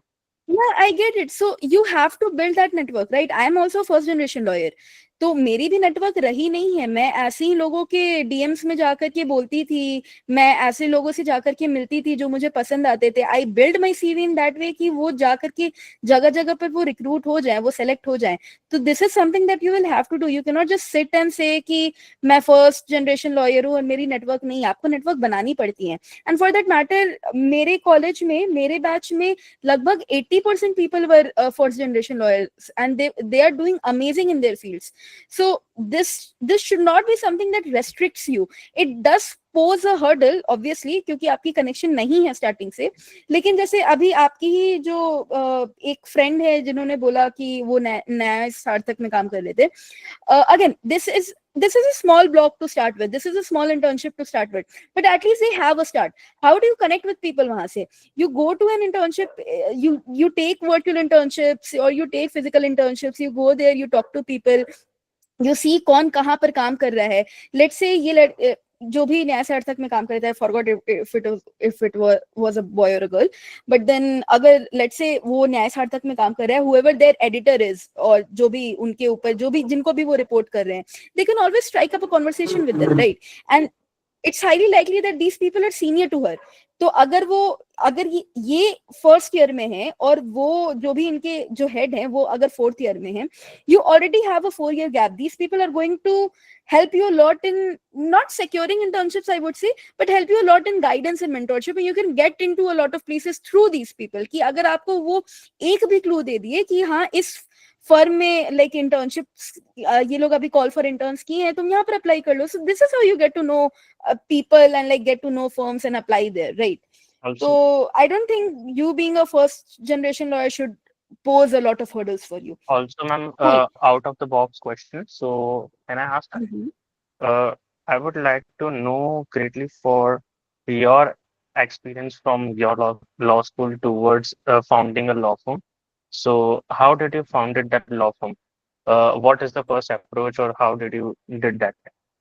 It would be a great learning for me to. Yeah, sure. Okay, so I'm not operating a law firm if you guys had that thought.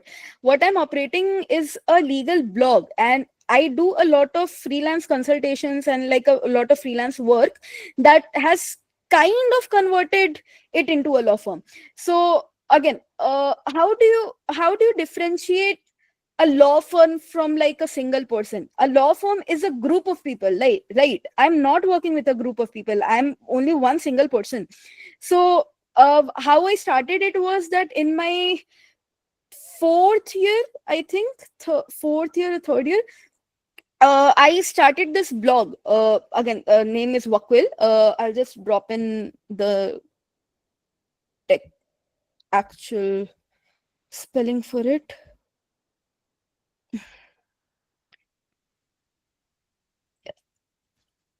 Just a second. Yeah, cool. Okay, so I started this legal blog. The idea was that I wanted to create all the articles that were present online in different regional languages. So because this is one thing that I did not find anywhere, and personally this started because मेरी mummy जब भी ऐसा कुछ पढ़ती थी online, उनको नहीं समझ में आते थे, उनको मेरा काम ही नहीं समझ में आता था कि वो क्या कर रहे हैं, मैं क्या कर रही हूँ, या कुछ भी क्या लिखा हुआ है उनका, जैसे she had to go through some of the bureaucracy related things, क्योंकि मेरे father expire कर गए थे उस point पर, तो we had to go through a lot of notices, drafts वगैरह वगैरह, जो भी आप अलग अलग जगह पर अप्लाई करते हो, क्योंकि मेरे father की गवर्नमेंट जॉब थी, तो we had to apply for जो अनुकंपा के बेसिस पर एक जॉब लगती है आपकी, उन सब के लिए हमें अप्लाई करना था. तो अब जो भी आप कहीं पर भी किसी भी गवर्नमेंट डिपार्टमेंट में जा रहे हो, वो आपको बोलेगा कि आपने इस पर आप ये देख करके आओ, ये नोटिस तो निकला ही नहीं है. या कहीं पर भी आप जा रहे हो, कहीं पर भी कुछ भी आप देखना चाह रहे हो, सारी जगह पर आपको ये रेड टेपिंग बहुत नजर आती है ब्यूरोक्रेसी में. तो व्हाट स्टार्टेड हैपनिंग वाज कि अब सारी रिसर्च मेरे को ही करनी पड़ी थी, सारी लीगल रिसर्च मैं ही करी थी, क्योंकि सब चीजें इंग्लिश में लिखी हुई है, मेरी मम्मी को बहुत ज्यादा नहीं समझ में आ रहा है. And from that I realise कि this is one big loophole that we have in our industry as of now, कि बहुत सारी चीजें रीजनल लैंग्वेजेस में तो है ही नहीं, तो लोगों को समझ ही में नहीं आती है. आपकी कंट्री जहां पर बिलियंस ऑफ लोग हैं, वहां पर आधे लोगों को इंग्लिश नहीं आती है, तो आप कहां पर अपना पेन पॉइंट चूज कर रहे हो? This is how I identified the pain point, and we started with like different law blocks in different regional languages, and it became India's first multilingual legal website. From that, and I started posting a lot on LinkedIn as well, promoting my firm, not promoting firm, but like promoting Wakwil in general, ki okay, ye article likha hua hai, I would just post it on LinkedIn. Through that, I started getting a lot of people, a lot of followers, and then I started doing a lot of freelancing work. I started taking in a lot of clients. So ये सारी चीजें मेरी third, fourth, fifth year से ही start हो चुकी थी. Once it started and the clients started flying in, then वो वहां से फिर एक वो established firm बनी, and I had to get it registered. So this is how it usually goes. You start small, but then आप जब उस पर काम करते रहते हो, and you have to speak about it. This is a non-negotiable. If you are starting something, you have to speak about it somewhere at least. तो आप कहाँ बोलोगे? आप LinkedIn पर ही बोलोगे. तो आप LinkedIn पर लिखो, आप LinkedIn पर बोलो. And then उसके बाद when I had made this and I started posting that I'm taking consultations, I'm taking clients, तो वहां पर फिर मेरे को और क्लाइंट्स आने स्टार्ट हुए कि अच्छा ठीक है, इनका तो ये काम है, इस चीज के लिए मैं उन्हें अप्रोच कर सकता हूँ. And that is how it happens. Hope that helps. That's great to see, ma'am. That was a wonderful entrepreneurial idea to approach for that problem. So at the end, it was a wonderful choice. Okay, I could thank you so keep much. going. Okay, thank you so much. I'll just take one last question. Agrika. No, okay, I'll take two questions because Manil has been raising his hand for quite a while. But okay, Agrika. Hello, ma'am. Good evening. Hi, Agrika. Good evening. Ma'am, I am literally confused about IP main campus and HPNLU Shimla. What to choose, because GGSIP main campus has a major Delhi advantage location, and but HPNLU Shimla has NLU tag. So what to choose? Again, ये college की comparison मैं ऐसे public forum पर नहीं कर पाऊंगी. Please reach out to me on LinkedIn, या फिर आप या तो आप कंसल्टेशन कॉल्स ले लो अगर आपको बहुत डिटेल में चाहिए तो. But yeah this is one question that I won't be able to take here. थोड़ा प्रॉब्लमेटिक हो जाएगा. Manil, can we have your question? Hello, ma'am. Hello, ma'am. I'm also joining CNLU this year. My Mhm. question is to you. You already know that college is very judiciary oriented, but I am more inclined toward corporate thing. So, how to create that environment that helps me to get into the corporate world? Again आपकी सारी चीजें आपके internships और आपके extra curriculars पर ही depend करेंगी. CNLU से बहुत सारे बहुत अमेजिंग कॉर्पोरेट प्रोफेशनल्स निकले हैं. तो what I would say is कि आप इंटर्नशिप्स अच्छी जगह लो, आप पब्लिकेशंस अपने बहुत अच्छे अच्छे रखो, एक्स्ट्रा करिकुलर्स पर ध्यान दो. एक्स्ट्रा करिकुलर्स मतलब वही मूटिंग हो गए आपके. आई वुड नॉट से डिबेटिंग, क्योंकि वो बहुत ज्यादा इन टर्म्स ऑफ इंटर्नशिप आपको बहुत हेल्प नहीं करेंगे. बट मूटिंग करो, आप एडीआर कॉम्पिटिशन्स में जाओ. आप ADR is alternative dispute resolution practice area, तो उसकी भी कॉम्पिटिशन्स होती है, नेगोशिएशन की होती है, मीडिएशन की होती है. आप इन सब में जाओ, आप पॉलिसी ड्राफ्ट करो. बहुत सारे ऐसे आर्टिकल राइटिंग कॉम्पिटिशन्स होते हैं, आप उनमें पार्ट लो. तो this is how you build your CV, right? और वो धीरे धीरे जब बिल्ड होती है सीवी, उसके बाद you start getting different internships. The internships are based on your merit and your networking skills. उसके अलावा और कुछ यहाँ पर फैक्टर नहीं रखता है. तो even if you are from a tier 3 college और if you are from a tier 1 college, the difference that the only difference between these two would be an NLU tag, right? And वहां पर ही आप ये दोनों चीजें को, आप अपना मेरिट और अपना नेटवर्किंग स्किल्स वहीं पर लाते हो. तो फिर मैटर नहीं करता कि आप सीएनएलयू में हो कि आप प्राइवेट कॉलेज में हो. You can always build a corporate corporate practice through CNLU as well. And जहां तक सीएनएलयू का ट्रेंड रहा है, तो जुडिशरी का ट्रेंड काफी डिक्रीज होने लग गया है सीएनएलयू में, specially just a second. Okay, cool. So especially after ये जो 3-year law practice वाला जो आया है, if you guys did not know, there is this one new rule that has come up that अब जुडिशरी में जाने के लिए आपको 3 साल प्रैक्टिस भी करना पड़ेगा. I think it's going to be challenged definitely, क्योंकि बहुत लोग उससे बहुत ज्यादा नाराज हैं. बट देन जब से प्रैक्टिस रूल आया है, तब से I don't think so the judiciary trend is going to stay for a long while in CNLU, क्योंकि कोई नहीं चाहेगा कि 5 साल के बाद वो फिर वापस से 3 साल अपने ही पेरेंट्स के घर पर रहें या उसके लिए प्रिपेयर करते रहें. तो it's going to be very hectic for them, right? तो अगर आपको सीएनएलयू मिल रहा है, प्लीज ले लीजिए आप. Even if you want a corporate profile, if you get a better NLU, then definitely go for it. But then it's not like कि आपको सीएनएलयू में रह करके आपको फिर जुडिशरी के लिए ही काम करना पड़ेगा. मेरे से जो सीनियर बैच था, लेट्स से अगर उनका प्रपोर्शन 80% था जुडिशरी वालों का, हालांकि नहीं था, मतलब काफी हद तक वो लोग भी कॉर्पोरेट ओरिएंटेड हो चुके थे. तो अगर उनका बैच लेट्स से हाइपोथेटिकली 80% था, तो मेरा बैच इज एट लीस्ट 60% जो कि जुडिशरी में जाना चाह रहे हैं, और बाकी सारे कॉर्पोरेट ही जाना चाह रहे हैं. तो the trend is going to change, and it's going to change a lot in the coming 5 years. You do not have a lot to worry about. Cool. Last question, Lovepreet Kaur. Thank you, ma'am. So, ma'am, I wanted to ask that my college is going to start in August. So I have the whole month of July. So now I feel that I want to intern, but I think that is it possible that if I can get internship somewhere, like if I apply right now, or should I focus on other skills rather than interning? I did not get you. Could you repeat that question again, please? So basically, ma'am, I was asking ki, my college is going to start in month of August. So I have a whole month of July in front of me. So like, I want to intern somewhere. So is it possible that if I apply right now that I can get internship somewhere, or is it, or rather I should focus on some other skills, like other than interning? Okay. I would say कि अगर आपको internships मिल रही है तो आप ले लो, क्योंकि again जब भी आप अप्लाई करोगे, जब आपका पहला इंटर्नशिप ब्रेक आएगा आपके कॉलेज का, तो it would be easier for you to secure internships at that point. तो अगर आपको इंटर्नशिप्स मिल रही है तो आप ले लो. अगर आपको नहीं मिल पा रही है इंटर्नशिप्स, तो what you can do is to do small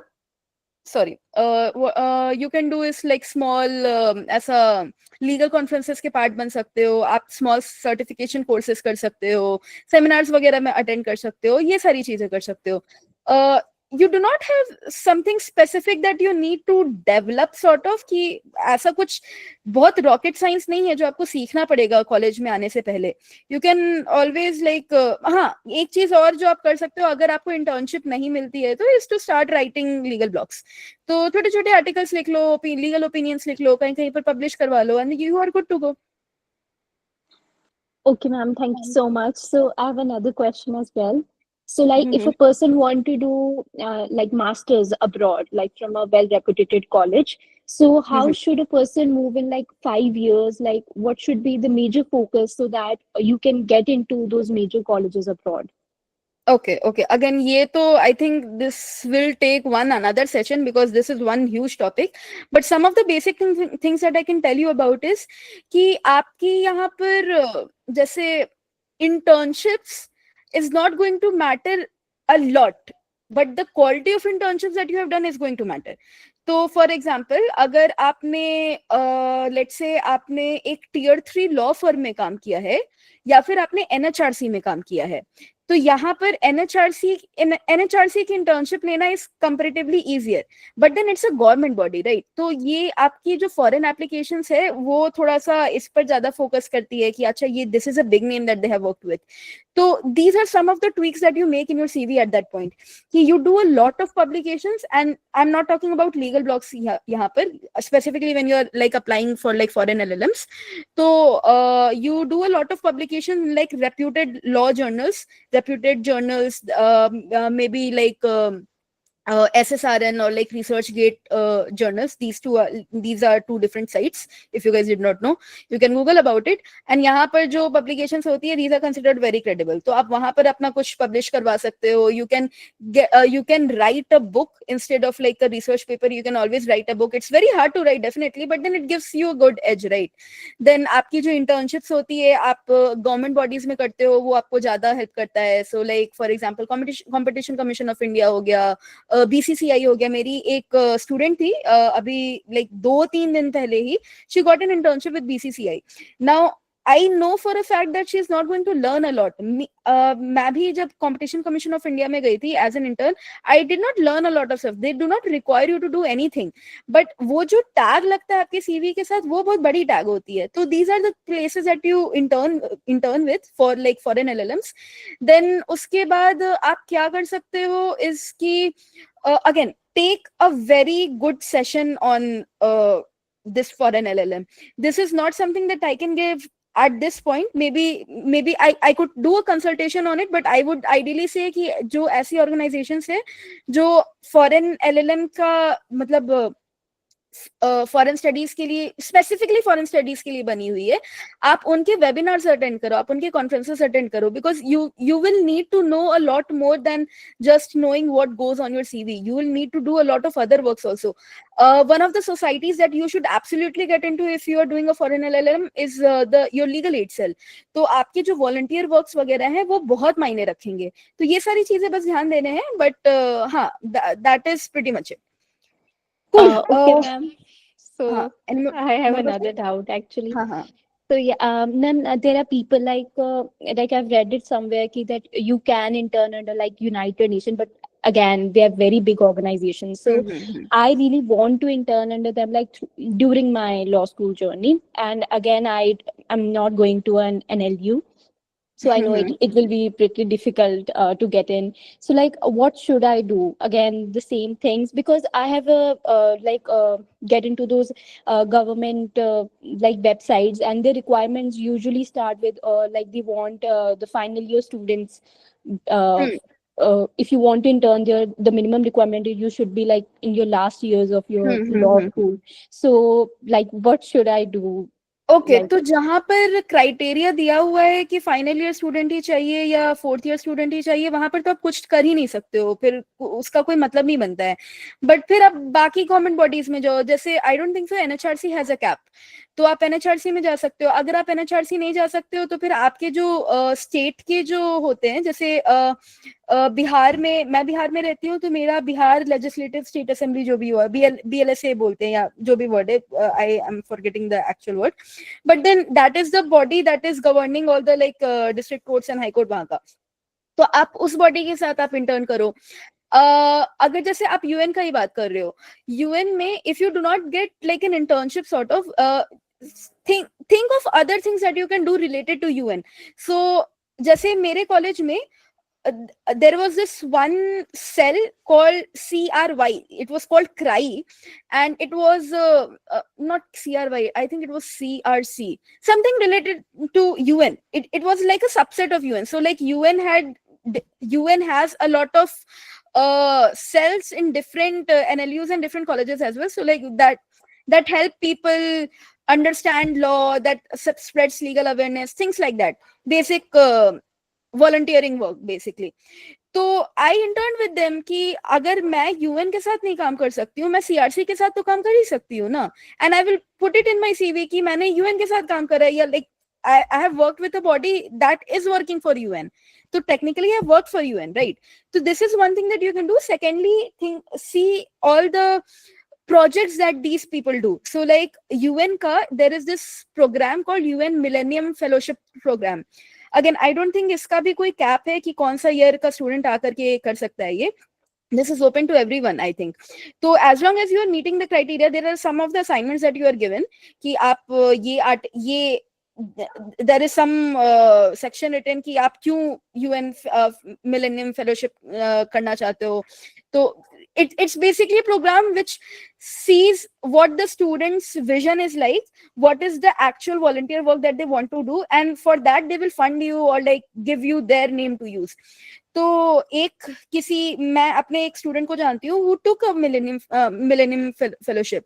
So what he did was कि उसने अपना प्रोजेक्ट एक्सप्लेन करा यूएन को. There is this one section जहाँ पर आप लिख सकते हो, ये सारी एक फॉर्म में आती है, आप वहां उस फॉर्म में लिख दो कि लेट्स से मैंने जब अप्लाई करा था तो I had said that I was working to provide like sanitary napkins to all the SC ST people of my city. So I was getting these made and I was distributing it to them.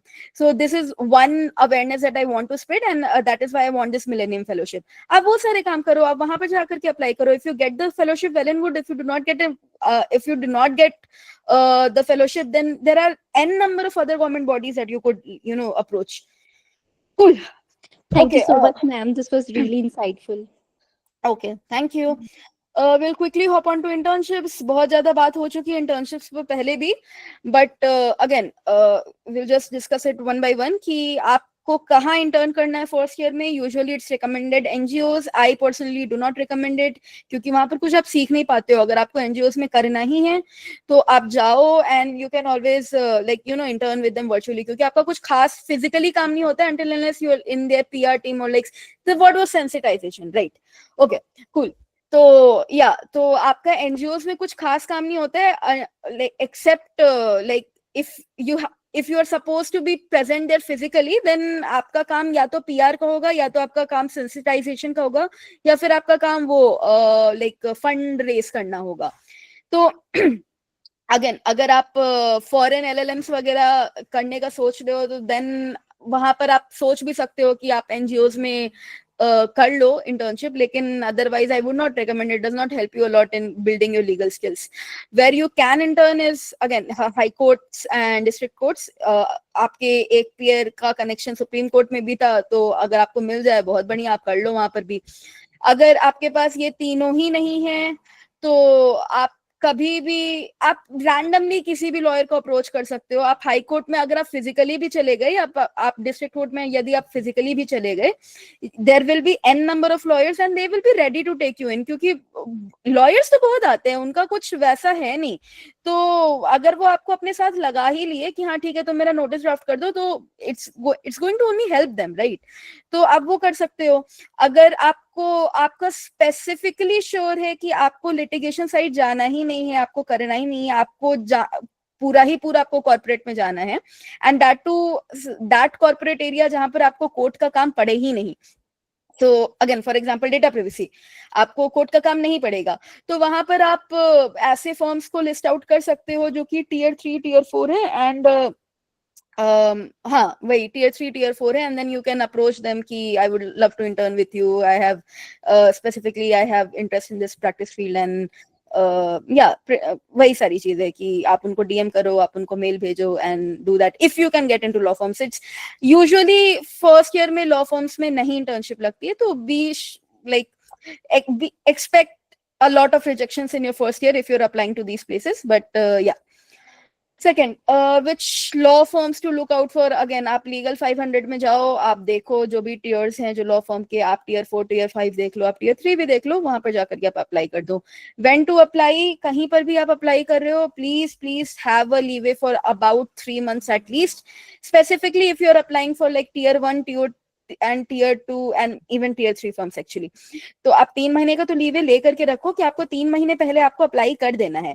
Once you do apply, आप 3 महीने पहले आप एक mail भेज करके आप छोड़ो नहीं, क्योंकि मुझको याद नहीं रहेगा कि 3 महीने पहले आपने अप्लाई करा था मेरे को. तो I am getting a lot even for Vakil when I had like this call for interns.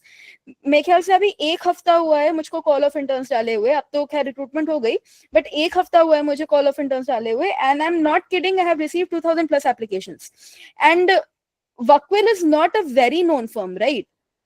तो जब मुझे इतने आ रहे हैं तो बाकी सारे को और भी बहुत आ रहे हैं. तो आप 3 महीना पहले जब आप अप्लाई करते हो, आप keep on taking follow ups. आपने 3 महीना पहले अप्लाई करा, आप फिर उसके वाले रिप्लाई सेक्शन में जाओ.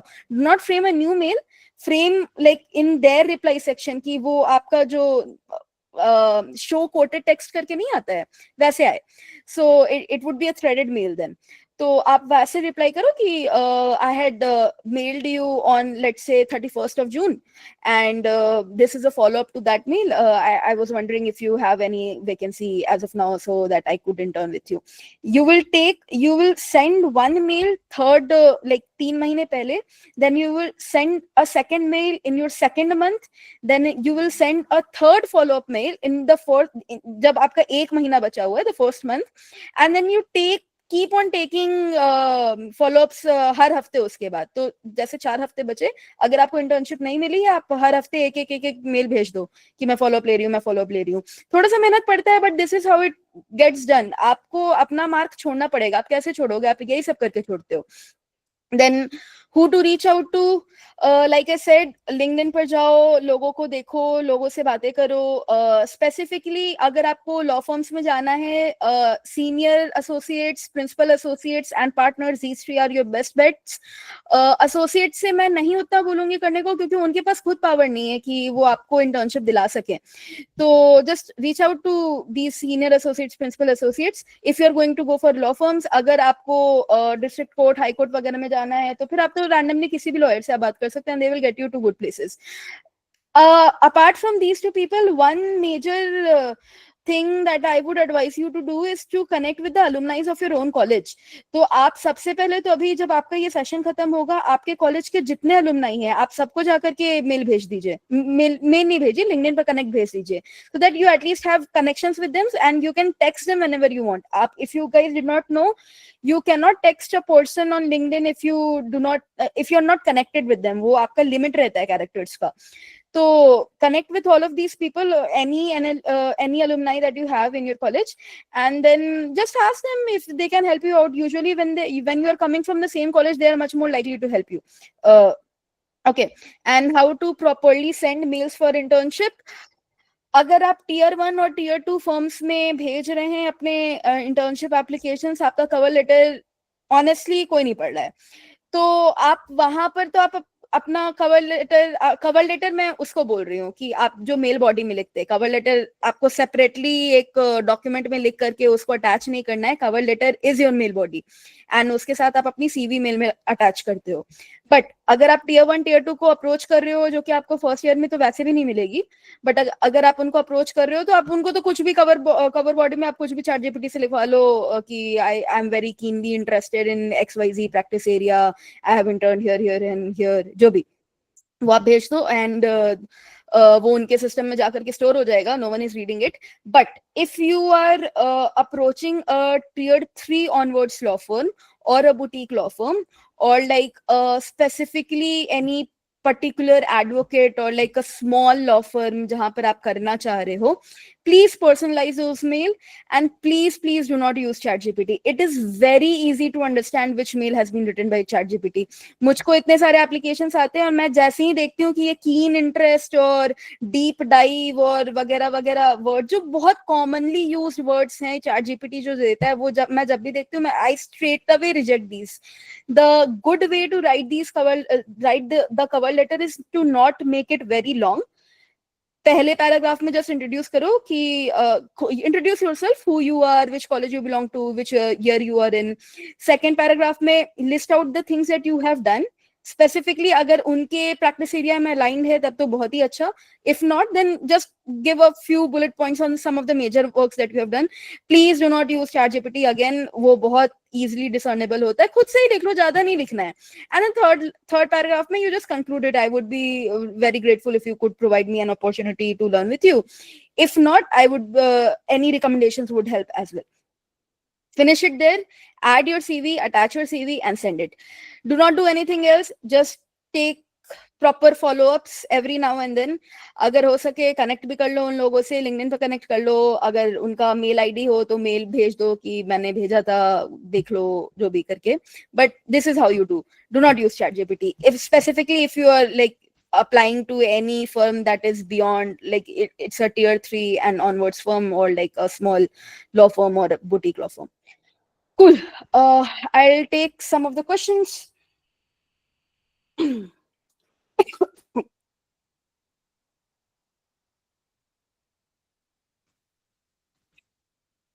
Urvi.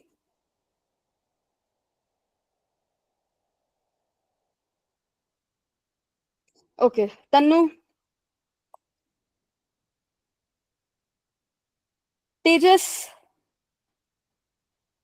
Good evening, ma'am. Good evening. Hi, Tejas. Hi, ma'am. Ma'am, I just wanted to ask that in your first year, like you were shortlisting the things that you wanted to continue in your continuing years. So how did you do that? I just saw what interested me. So जैसे I was a part of 5 to 6 societies of my college. I like the work of you. I like the work of my debating society. I like the work of my mooting society. So I stayed with them. I did not like the work of my legal aid cell. So I did not stay with them. I took a break. I dropped that society. I became a part of it again in my like 3rd and 4th year when I realized that I might want to go for a foreign LLM. So this might look good on my CV. Then I applied for them again. But this is how you do. जैसे आप first year में आप सब में ही join कर लो, and जितने में आप ज्वाइन कर सकते हो, do not spread yourself very thin. But then आप काम देखो सबका कि आपको किसका काम पसंद आ रहा है. And then from your second year take a cap of like 3 societies. Do not be a part of more than 3 societies, क्योंकि फिर आपको बहुत ज्यादा काम मिलने लगता है. आप you cannot just be an inactive member अगर आपका कॉलेज थोड़ा रिग्रेस है उन टर्म्स में. तो अगर if they are asking a lot from you, तो फिर आप उस सोसाइटी छोड़ दो अगर आपको पसंद भी नहीं आ रही हो तो yeah that is pretty much it. और कुछ नहीं करना. Okay, next question, Arya Pandey. Ma'am, so can you name some certification course that we can do? On a public forum, I cannot, क्योंकि ये सारे प्राइवेट ऑर्गेनाइजेशंस हैं. But what I can say is कि NLUs के भी बहुत सारे ऐसे सर्टिफिकेशन कोर्सेज निकलते हैं. तो फॉर एग्जांपल जैसे मेरा कॉलेज IPR के कोर्सेज करवाता है, and this is, I think this is free also. तो आपको थोड़ा सा रिसर्च करना पड़ेगा. See which NLU is offering which course, see if you like it, if it's something that interests you, and if it is free, तब तो आप फिर ले ही लो कि you don't have anything to lose, right? You can always add this in your CV if you're getting a certificate out of it. तो आप ले लो अगर आपको थोड़ा सा भी interesting लगे तो. And yeah, those are the certification courses that you do. The paid certification courses, the private organizations one, I cannot take the names of it on like a public forum, but again, reach out to me on LinkedIn and I can help you with that. तो ma'am law school जाने से पहले भी ये certification course कर सकते हैं जो डिफरेंट NLUs प्रोवाइड कर रहे हैं, right? I'm not sure about this, क्योंकि बट या I think you should, I think you can, क्योंकि वो लोग आपसे फिर पूछते नहीं है कि आप कौन से लॉ स्कूल से हो या आप किधर, मतलब अगर आपसे पूछ भी रहे हैं तो आपसे ऑब्वियसली आपका एनरोलमेंट सर्टिफिकेट थोड़े मांगेंगे, तो you can always say, you can always tell कि आप कौन से, अगर उनका जो फॉर्म आता है तो आपसे वो कॉलेज का नाम पूछेंगे, यू कैन ऑलवेज से कि आप कौन से कॉलेज में जा रहे हो, उतना तो आपको पता ही है, and you get a certificate from them. Okay ma'am, also how can I connect to you in LinkedIn? मतलब आपकी आईडी नेम सर्च करने पे आपकी आईडी आ जाएगी वहां पे? हाँ हाँ आ जाएगी, मेरी आईडी कुछ ऐसी दिखती है, I just show you here. Okay ma'am, thank you. Cool. Okay, next, Koena. Nice name. I hope I'm pronouncing it right. Thank you, ma'am. Hello, good evening. Good evening. Yes, ma'am, you are. Ma'am, I wanted to ask that is it worth it to apply for internships in boutique or small law firms in your first year? Could you repeat that, please? Yes, ma'am. I was asking, is it worth it to apply to boutique law firms or small law firms for internships in our first year? या अगर आपको law firms मिल रही है तो आप ले लो उसको. Why do I से सो इज बिकॉज अगेन, अगर नहीं, if you are in your first year and you are getting a chance for like district courts and high courts, पहले उसको प्रायोरिटाइज करो एंड लॉ फर्म्स को नहीं. Why I से so is because कि आप जब अपने थर्ड ईयर तक में पहुंचते हो तब तक आपको रियलाइज हो जाता है कि आपको लिटिगेशन में जाना है कि जनरल कॉर्पोरेट में जाना है. यदि आपको जन कॉर्प में जाना है तो आप वहां पर तो फर्म्स को आप अप्रोच करोगे, आपको फर्म्स की इंटर्नशिप तो मिलेगी, लेकिन फिर उस पॉइंट पर आपके पास वो टाइम नहीं बचता है कि आप डिस्ट्रिक्ट कोर्ट और हाई कोर्ट उस पॉइंट पर आप इंटर्नशिप कर सको. तो पहले फर्स्ट ईयर में सीखने के लिए तो आई वुड से कि आप डिस्ट्रिक्ट कोर्ट हाई कोर्ट वगैरह में कर लो. Try to take virtual internship from law firms. Virtual internship आप कैसे लोगे? वही आपको मेल करना पड़ेगा, आपको थोड़ा सा फॉलोअप्स वगैरह लेना पड़ेगा, लेकिन it's easier to get a virtual internship from law firm क्योंकि आपका काम लीगल रिसर्च पर ही लिमिटेड रहता है. आपसे mostly legal research related questions ही पूछे जाएंगे. आपको एक प्रपोजिशन दे दिया जाएगा कि मेरे को इससे रिलेटेड केसेस चाहिए, XYZ जो भी प्रपोजिशन है उससे रिलेटेड केसेस चाहिए, and you will have access to maybe SEC online और like Manupatra, and you will have to find a lot of cases related to it, right? तो all of this can be done at your home as well. Try to take virtual internships. अगर like if you are interning physically at district court तो फिर आपके बाकी के ही months बचते हैं साल के जहां पर आप internships कर सकते हो. तो try to take virtual internships. If not, and if your college is offering like 2 month internship का, तो आप 1 month आप district court में कर लो, district court high court जो भी है, कोई भी physical court में कर लो, और दूसरा आप law firm में कर लो अगर आपको मिल रहा है तो. यूजुअली नहीं मिलते हैं फर्म्स के, अगर मिल जाते हैं तो आप ट्राई कर लो कि अगर आपको वर्चुअल मिल रहा है कि नहीं, और अगर if they do not agree on virtual then आप फिर 1 मंथ उनके साथ कर लो, और 1 मंथ मतलब पॉइंट बीइंग कि आप एक बार ही आप कोर्स तो आप चक्कर लगा ही लो, क्योंकि थर्ड ईयर ऑनवर्ड से शायद आपको टाइम नहीं मिले, तो आप एक बार ही वो कर लो. Cool. Thank you, ma'am. I just wanted to ask another thing. As you mentioned earlier, that the CVs have to be personalized. So, CVs nahi, cover body. Yeah, cover. I'm sorry. So, as you said, but like first year, so I don't really have that much experiences to put in the cover letter. So, what are the few experiences that I should mention or something along those lines? Okay. तो as a first year I am assuming कि आप एक specific practice area पर तो आप जा भी नहीं. अच्छा, उससे पहले, is there anyone here who does not understand Hindi? Can they raise everyone please lower your hands for a second. Cool. Now is there anyone who does not understand Hindi here? No one? Perfect. Okay. हाँ, तो आप can you repeat your question please? Yes, ma'am. I was just saying कि जैसे आपने बोला कि cover letter should be personalized, and you have said कि like put some experiences or stuff. But as a first year law student, there's not much experience. You do not have a lot of experience. Okay, Yes, cool, ma'am. cool. I got it. Okay, so what do you do here is कि वहां पर आपको अपने काम में ही लिखने हैं. As a first year student, nothing is expected from you in terms of like internships or like any experience for that matter. So how do you personalize it is through saying that I have been following your work and I really like what you're doing in your field. I specifically have an interest in XYZ practice area, any practice area that they are specializing in. So you can say I specifically have an interest in this practice area, and it would be great if you could offer me an internship. आपको उतना ही लिखना है. You cannot personalize a lot of stuff अगर उनकी ये information public domain में नहीं है. अगर public, if they have a website, if they have a LinkedIn profile, go on it, see what practice areas they are working on, see any of the recent posts that they have made or any comments that they have made, what it is saying, and then maybe you can frame something out of it. Let's say if this person who you are approaching, he has commented something on some other person's post on LinkedIn, and he has given, let's say, a legal opinion on it, ki my take is different from it, and this is XYZ what I think should be done. So you can always, this is how you personalize it, right? You can always write in mail body that I have been following your work, I saw your comment on LinkedIn, and it really, like, it provided with me a whole new perspective, and I had not thought of it.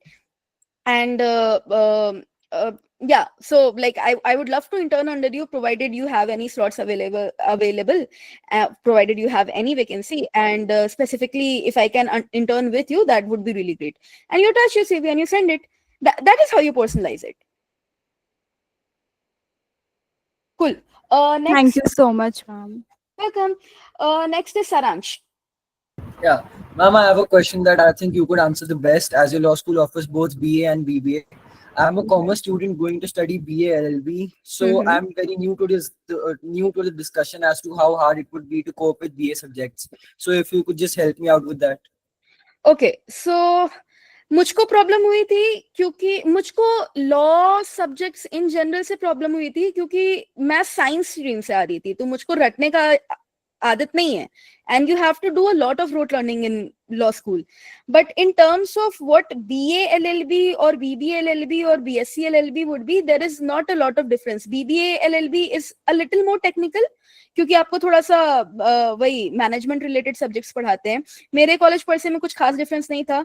In terms of how it would look like on your CV or for your internship, there is practically zero difference कि आप BA LLB से आ रहे हो या BBA LLB से आ रहे हो या किसी भी other stream से आ रहे हो. It is not going to make any difference. पढ़ाई में जहां तक का डिफरेंस है, I think BA is more BA LLB में like BA subjects is more theoretical, थोड़ा theory heavy रहता है. If you are good with history and geography, then it should not matter a lot to you. It's going to be same only. And in any case, you are always going to read a lot on like law subjects also ना. तो law subjects में आप जैसे learn करते हो अपनी चीजें, वैसे ही आपको ये BA subjects में भी learn करनी होगी. तो कुछ खास difference नहीं पड़ता है. फर्क पड़ता है BBA सब्जेक्ट्स और ये लॉ सब्जेक्ट्स में. ये दोनों थोड़े डिफरेंट होते हैं क्योंकि BBA सब्जेक्ट्स थोड़े से टेक्निकल होते हैं. तो या तो फिर वो तो आपको आपके प्रोफेसर्स ही अच्छा से उस पर गाइड कर पाएंगे कि आपको करना क्या है BBA के सब्जेक्ट्स में. But would it be viable to switch colleges in order to get BBA LLB as बिल्कुल नहीं. If you're getting a good college as of now, please do not switch for only to take a BBA LLB. BA और BBA में कोई difference नहीं आएगा after your 5 years. If you're getting a good college for like let's say अगर आपको BA LLB एक tier 3 firm में मिल रहा है, tier 3 college में मिल रहा है, लेकिन आपको BBA LLB एक tier 2 college में मिल जा रहा है, तो आप फिर tier 2 वाले उठा लो. Okay, thank you. Okay. Next is Ayush Dubey. Hello, good evening, ma'am. Good evening. Ma'am, is internship under advocate in the first year like is feasible, or like we should approach advocates, because I don't think like advocate will give chance to the first year. Really? A lot of advocates do. In fact, majority of the internships that you will do in your first year will be under advocates only. So see, advocate matlab why won't they take you? They already have a lot of work on their hands. If you can always go to any high court, any district court and ask any lawyer for that matter कि मैं आपका काम देख रहा था, I just saw how you argued, I loved the way you argued, and I would love to intern under you. And they will 80% of the time they will take you. It's much easier for you to get an internship with like a single lawyer or like an practicing advocate. I'm not talking about senior advocates here, but like junior advocates or like anyone who is us level ka, not very very high end names of your city, yeah, any city for that matter. But आप किसी भी advocate से आप पूछ लो, and majority of the times they will say yes. Okay, thank you, ma'am. Okay. Uravi. Ma'am, I was asking that should we refer to the judgments as of now, like Keshwananda Bharti case and like that, because my college is also going to start in August. I would say, see, use नहीं आता है. अगर आपको मेहनत बचाना है तो आप नहीं पढ़ो, कुछ खास ऐसा काम नहीं आएगा. आप बुक्स वगैरह देख सकते हो. जब आपका अकेडमिक सेशन स्टार्ट होगा तब आपको ये सारी चीजें पढ़ाई ही जाएंगी. But just for the sake of engagement in class, I always advise my students to, you know, make at least one repository for like some of the very major cases. तो जैसे केशवानंद भारती ही हुआ, तो you do not have to go through the entire judgment, but अगर आप कोई भी book उठा लो तो एक छोटा सा एक्सर्प्ट आपको दिया रहेगा कि हुआ क्या था उस केस में. At least you should have a basic idea of what happened in that case and what the arguments were. मतलब like the basic idea of what exactly the judgment was, what the case was talking about. अगर आपको उतना भी पता है तो class में जब डिस्कशंस होती है, you will have a lot to contribute. Even if you start somewhere उस क्लास में, like pointing out questions or asking something, it triggers a lot of chain reaction, right? आपको देख करके और भी लोग पूछते हैं, आपको देख करके और भी लोग आंसर करते हैं. तो that starts. And if you are the first one to start this entire discourse हमेशा अपने कॉलेज में, तो it creates a very good impression in your professor's mind as well, and that helps you a lot in long run. Cool.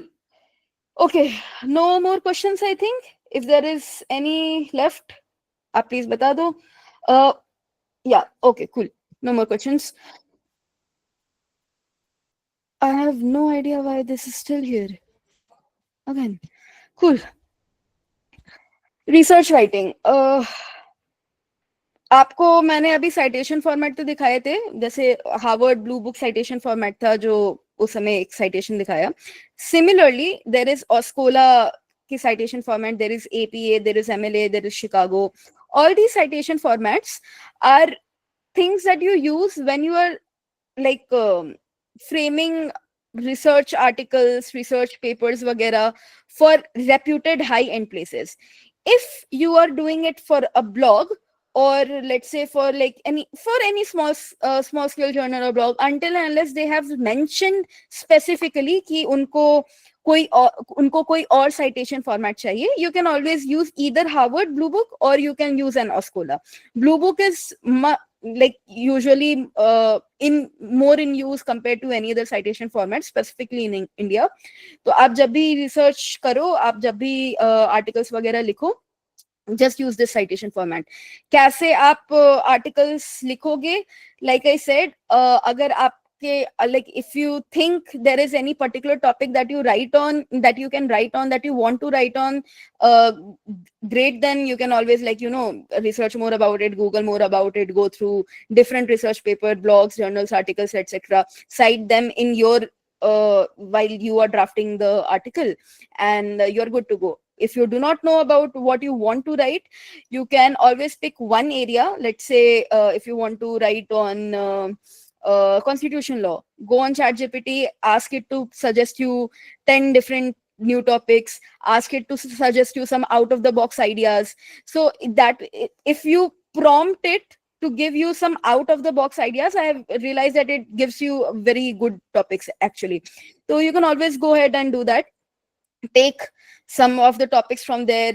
You can always again go on LinkedIn. You as a student, you're like the most of the time that you spend on any social media app should be LinkedIn and not Instagram. So आप LinkedIn पर जाओ, you see what the people are writing, you see any current legal news that is there, be on Bar and Bench, be on Live Law, see what the new legal news is. If you find something very like, you know, very controversial, you can always write an article on that. do all of those stuff. Then whenever you do research, make sure it's not plagiarized. And why do I say so is because whenever you go ahead and try to get these articles published, these people will always run your research paper through two different softwares. One will be the one that that checks your plagiarism, and the second would be that checks your AI content.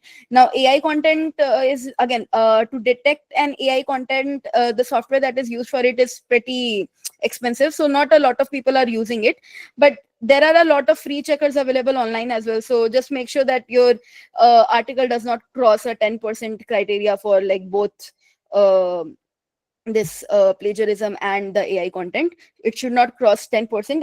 At a lot of places, the plagiarism content is capped at 7%. So the similarity index should not be more than that. So make sure it's an original research. Make sure that it's not posed in a very AI written fashion. The easy way to do it is that let's say you have written an article, and a lot of times what happens is that even if you have not plagiarized, even if it's your own legal opinion, and specifically this is more common in law, that because you are using the same case judgments, the same cases, etc., that a lot of people have already used. It's already there in public domain, so you cannot have a very different legal opinion, or you cannot write something very new. You're not framing a new law, right? So a lot of times the like plagiarism will happen. The percentage will always be there. Some plagiarism percentage will be there in your article piece. So what's the easy way to go about is key, let's say if one line is showing that this line is plagiarized, you will have to rephrase it in some way or the other. Let's say if it is an active voice, you can convert it into a passive voice, or like you can change the structure of the line, or you can change a couple of words, but this is how you do it. It's a little hard to do, but then if you want to get published, then it's a non-negotiable that you will have to do with proper methodology. Again, like I said, with the good like with a proper citation format. Do not use any random citation format. Do not just link that you have taken this information from this source. Try to take your citations only from credible sources. If not, then if you're using, like, let's say you're using a blog, then there is one way to cite a blog as well. So like even if the blog is not credible, you can at least cite it in like a blog, the way the blogs are written. So let's say yeah, okay, where did it go? Statutes, constitution, articles. Yeah, see, this is the way that you quote an article. So even if it is not in a very credible journal, even if it does not have an ISBN number, if it is under a journal, you can always cite it in this way. And the Blue Book citation, this is a very concise copy of it. It's only for 6 pages, but the actual Blue Book citation format book is spanning across hundreds of pages actually. So if you have any confusion with any specific blog or like article that you do not know how to cite it, then you can always refer the main book. But make sure that your formatting is consistent, make sure that your citations are consistent, and you're good to go. Yeah, like I said, whenever you are applying for like research paper, the usual length of these papers are like 5,000, 8,000, even 10,000 words. If you're applying for law blogs, you can make like 1,500 word article or like a blog or legal opinion. Usually if you're applying for blogs, it's easier to get accepted, and it gets accepted in a relatively lesser time as well. So like 1 mahina bahut hai usko, if they want to publish, wo log 1-2 mahine mein kar denge. But if you are applying at credible places, and even if you're applying at like good places like Manupatra, these are also blogs and like small legal articles, but then these people take 3 से 6 महीना के बीच में कुछ भी ले सकते हैं ये लोग. तो be a little patient, keep taking follow-ups. That I wanted to know what the update on my application was, and would love to hear from you, and you're good to go. 2 questions, Muskan.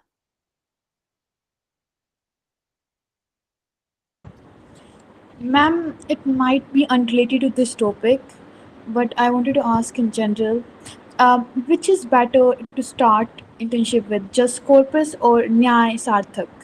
Just Corpus. Okay, and I have another question. Mm-hmm. That is, ma'am, you said that we should connect to like district and high court lawyer for first year internship. Ma'am, I'm new to LinkedIn, so I don't know how to use it that much. So how should I search for them and how should I connect to them? See district को specifically district courts के जो मतलब जो लोग सिर्फ district court में practice कर रहे हैं वो आपको यूजुअली लिंक्डइन पर नहीं मिलेंगे, आपको हाई कोर्ट के लॉयर्स मिल जाएंगे. तो you just put it in the search bar वहां पर. I show how do you do this. Let's say Patna high court.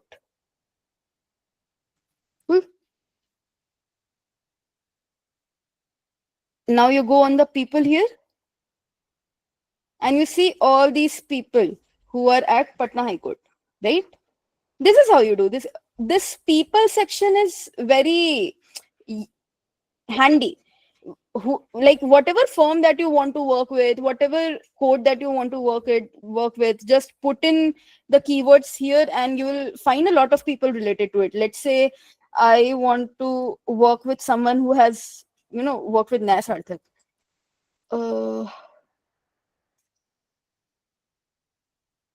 Go on people here. I'm already on the people here. Okay. Here. And you see a lot of people who have worked with Nyay Sarthak. So this is how you do it. There's not a lot of rocket science here. Oh, my bad. Okay, ma'am. Thank you, ma'am. Okay. Thank you. Manish.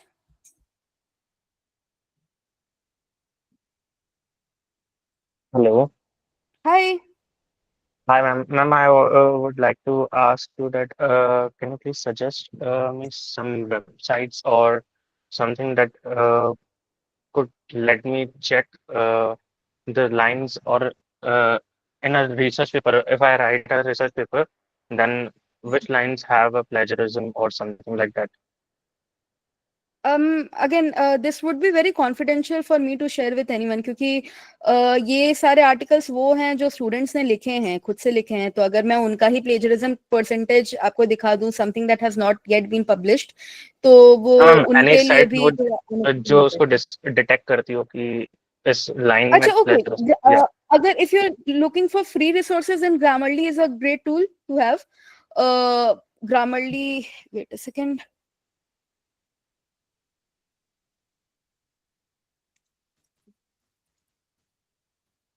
Grammarly.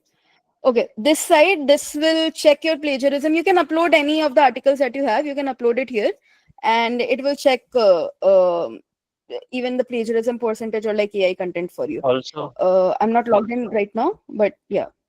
Also, ma'am, Yeah. there is 1 month to join a law school for me to. So what work should I do in that gap period? You can write a lot of articles, try to get yourself published. You can you can take internships as well. Say that you are being like about to get into a law school and you would love to intern at XYZ place. And what else? Can you please name And me you can such take a few internship places certifications. where I can go right now? Nyay Sarthak, like one of your peers did, right? Any I would not say firm is not going to take you, but any legal blog site, they usually give out internships very easily because a lot of them are requiring only students who would write articles for them. So even Nyay Sarthak is, I think, doing that it's asking students to write articles for them, so you can do it there. Another there is this one called Bettering Results. I think you can find, like you can Google them. Then where else? Again, you'll have to research a little on it. Just Corpus is there. Just Corpus you can apply to. A lot of legal, any legal blog site that you see, you can always intern there. Cool. I'll Thank you quickly so just much, ma'am. come. Pardon? Thank you so much, ma'am. Okay, cool. Okay, cool. I'll just quickly complete my PPT and then I will take the questions towards the end now because we are running very short on time. Cool. Now what recruiters are looking for in CV, again, I have already talked about it a lot, but see that your structuring is good. See that your structuring is not very heavy, right? It's not very in a very bad structured way. What I mean through this is that I'll send the link for what a good template would look like. I'll either put it in the chat box, or you can again connect with me on LinkedIn. I can provide you a link there. But yeah, please do not use Canva templates. Please use generic templates that your college is giving you. If not, please connect with me and I would help you with it. If you are, again, no tables and no fancy fonts that you see in your first structure, the first column is for those firms that are using ATS software. If you guys do not know, ATS software is a software that uses that takes in your CV, that takes in all the applications that is coming to it, and it parses through it. So whenever your CV is going to an HR or any person who is recruiting you, it is going through an ATS software as well, specifically for tier 1 firms. I'm not talking about small firms, they do not have an ATS software.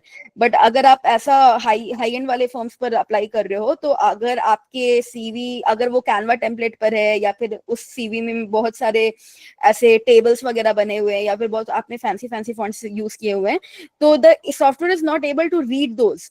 तो इसीलिए it's highly recommended कि आप generic templates use करो. मैं एक link डाल दूंगी and या use it. And in terms of internships, again आपकी सीवी पर आपका इंटर्नशिप सबसे ज्यादा मैटर करेगा. तो आपके जो पुराने इंटर्नशिप्स हैं, please make sure that the works that you have done in those internship, उसको आपने बहुत अच्छे से स्ट्रक्चर किया है. There is one whole another session that I had taken on internships and job offers अभी 3 से 4 दिन पहले.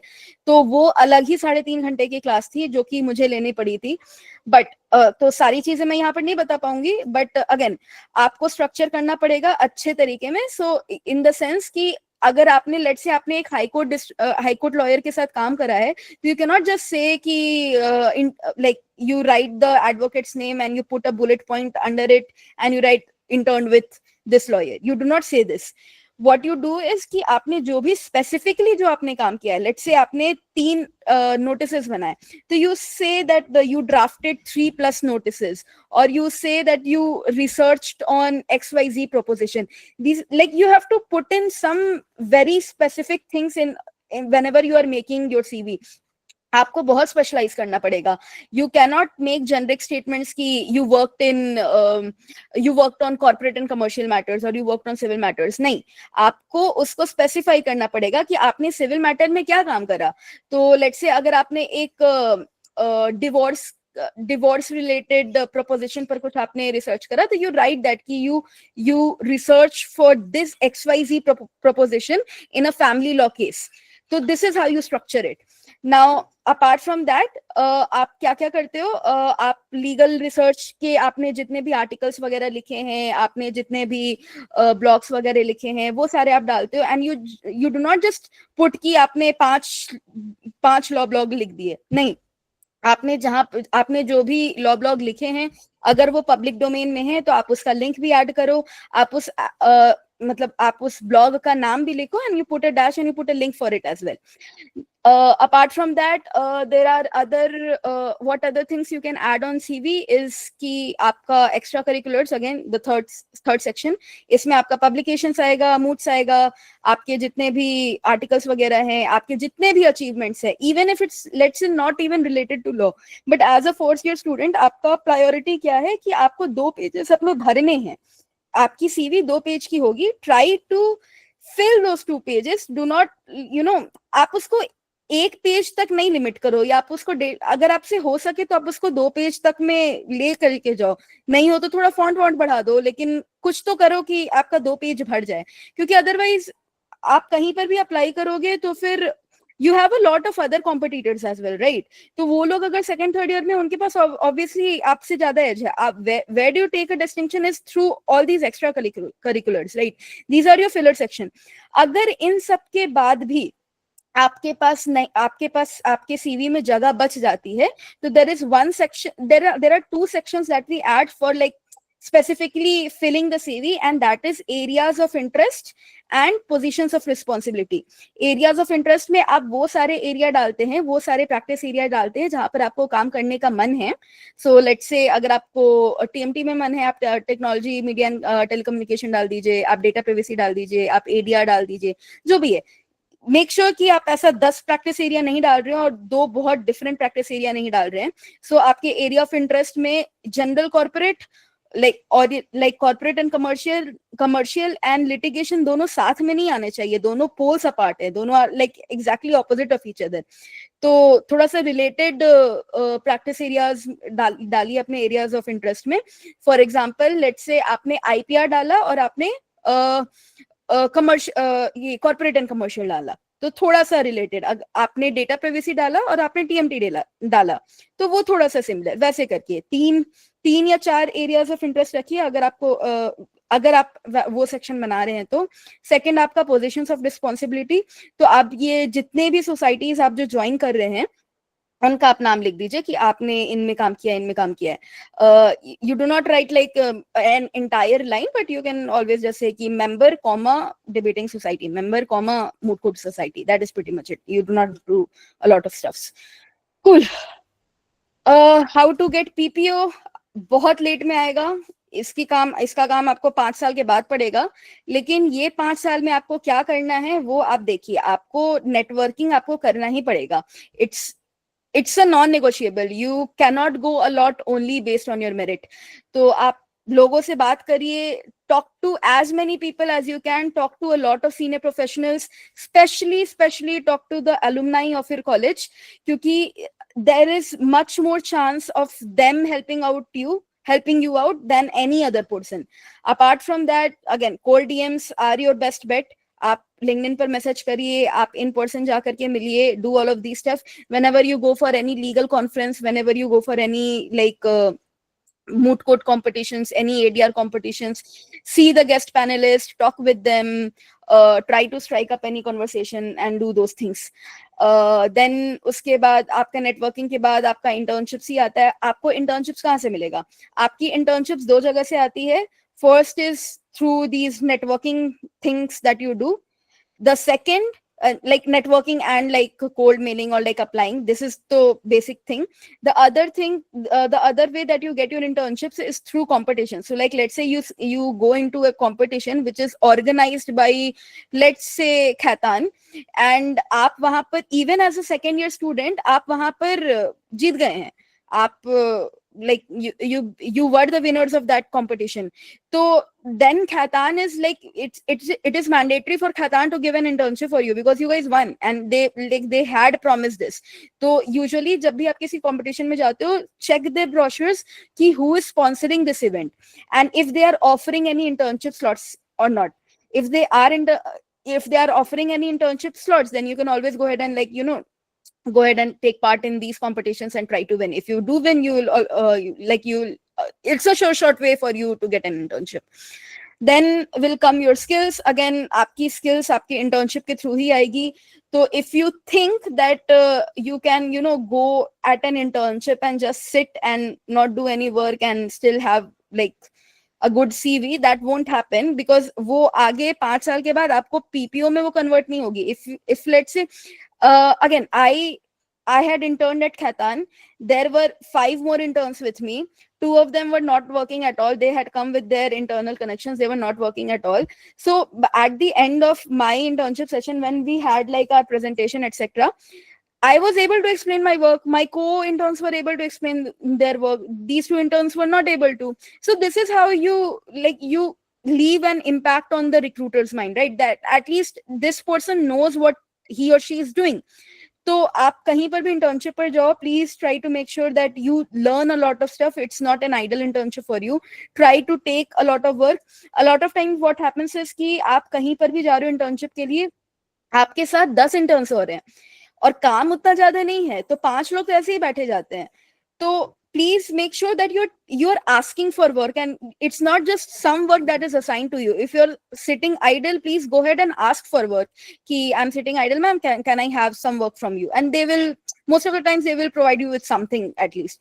Make sure that all of this, you are writing all of it in one document. Whatever work that you are doing, make a common document for all the internships you are doing. I'm not talking about one CV. I'm talking about another document that has listed every work that you have done.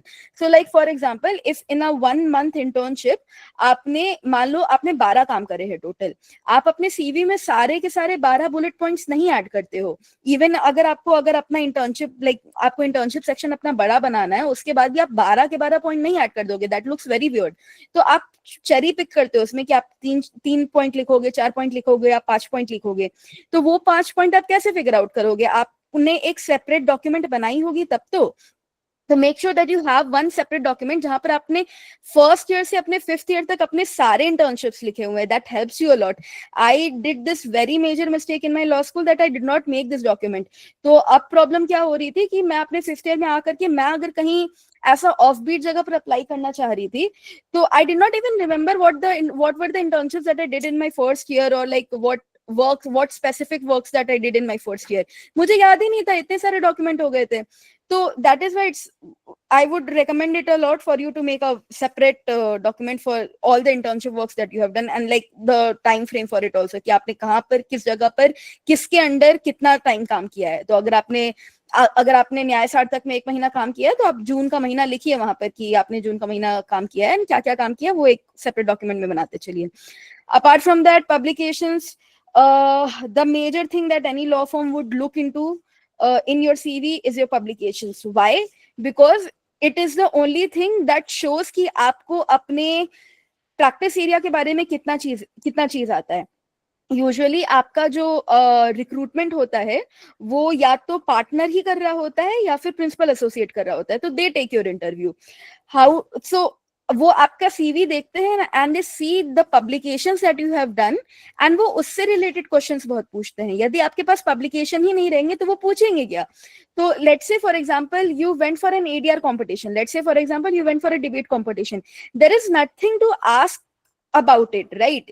What will the guy even ask? That how was the competition, how did you like it or not? It's not something that he wants to ask, right? He wants to ask you some specific questions so that he can know that if you know a lot about your domain or not. So this is where publications come into picture, and that is why you should have a lot of publications on your hand. So let's say if you write something specific on data privacy and you are being interviewed by a TMT partner. TMT is technology, media and telecommunication. Data privacy comes as a subset of it. So if they see that you have a publication in it, they can go ahead and they can ask you what exactly did you write in data privacy, like in this paper. You can go ahead and explain it to them. Then they can ask some follow-up questions. This is how recruitment happens. Make sure you have a lot of publications, and the rest extracurriculars are again like I said, mooting. The order in which it goes, the seniority order of what extracurriculars you should do is, the first is to publications, a non-negotiable.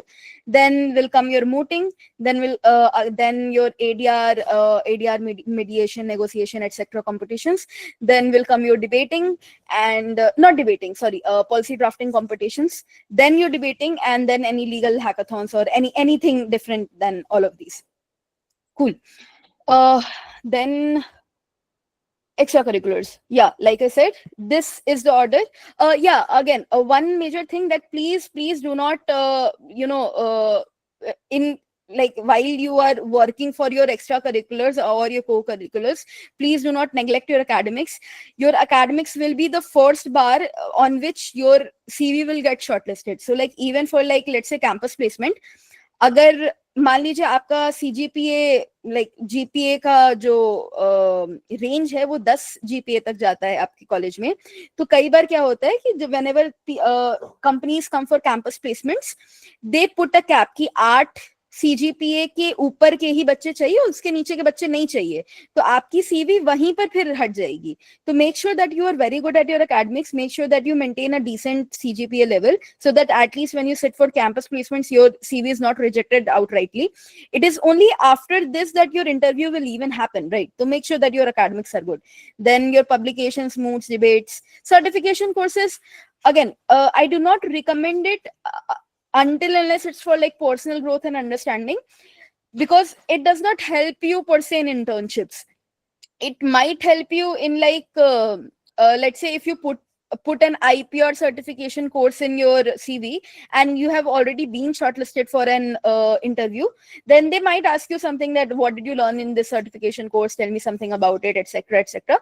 But specifically for internships, if you want to take a certification course, I would not recommend it, because again, it's firstly it's expensive, and secondly it's not needed. College societies, like I said, pick a maximum of 3. Try to get, like, if you are working with any college society, try to be a very active member there, so that you can, like, by the end of your 3rd year or 4th year, you are given a position of responsibility here.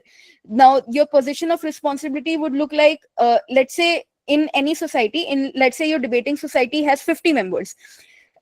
In these, only 4 or 5 people will have an actual position of responsibility. For example, the titles of convener, co-convener, secretary, treasurer, etc.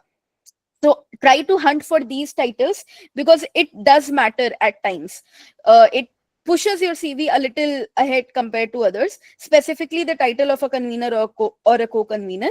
But yeah, just do not spread yourself thin everywhere. Coming to personal branding, which I personally think is one of the best investment that you can do throughout your law school. A lot of people just maintain a LinkedIn ID. They do not use it, right? I would say that if you be very active on LinkedIn, then like try to post a little on LinkedIn as well. It might not help you get internships per se, but then it does bring a little more credibility to you. So for example, if when I was in my like campus placement season, or like whenever I was applying to any places off campus as well for like recruitment, etc., I would always link my LinkedIn ID as well. And you're even required to put your LinkedIn ID, right? But then whenever they used to go on my LinkedIn ID, they saw that I had already done all these things. Like I was posting very continuously. I was posting every other day, and all of these were like either legal opinions, or like I was telling people how you could draft a memorial or things like that, anything for that matter. But then all of this is something very constructive, right? So it brings a good image for you. Same thing for Medium. You can always Medium is if you're not getting published anywhere, Medium is a great way to get published. Now Medium does not require you to get reviewed, right? It's just like Quora.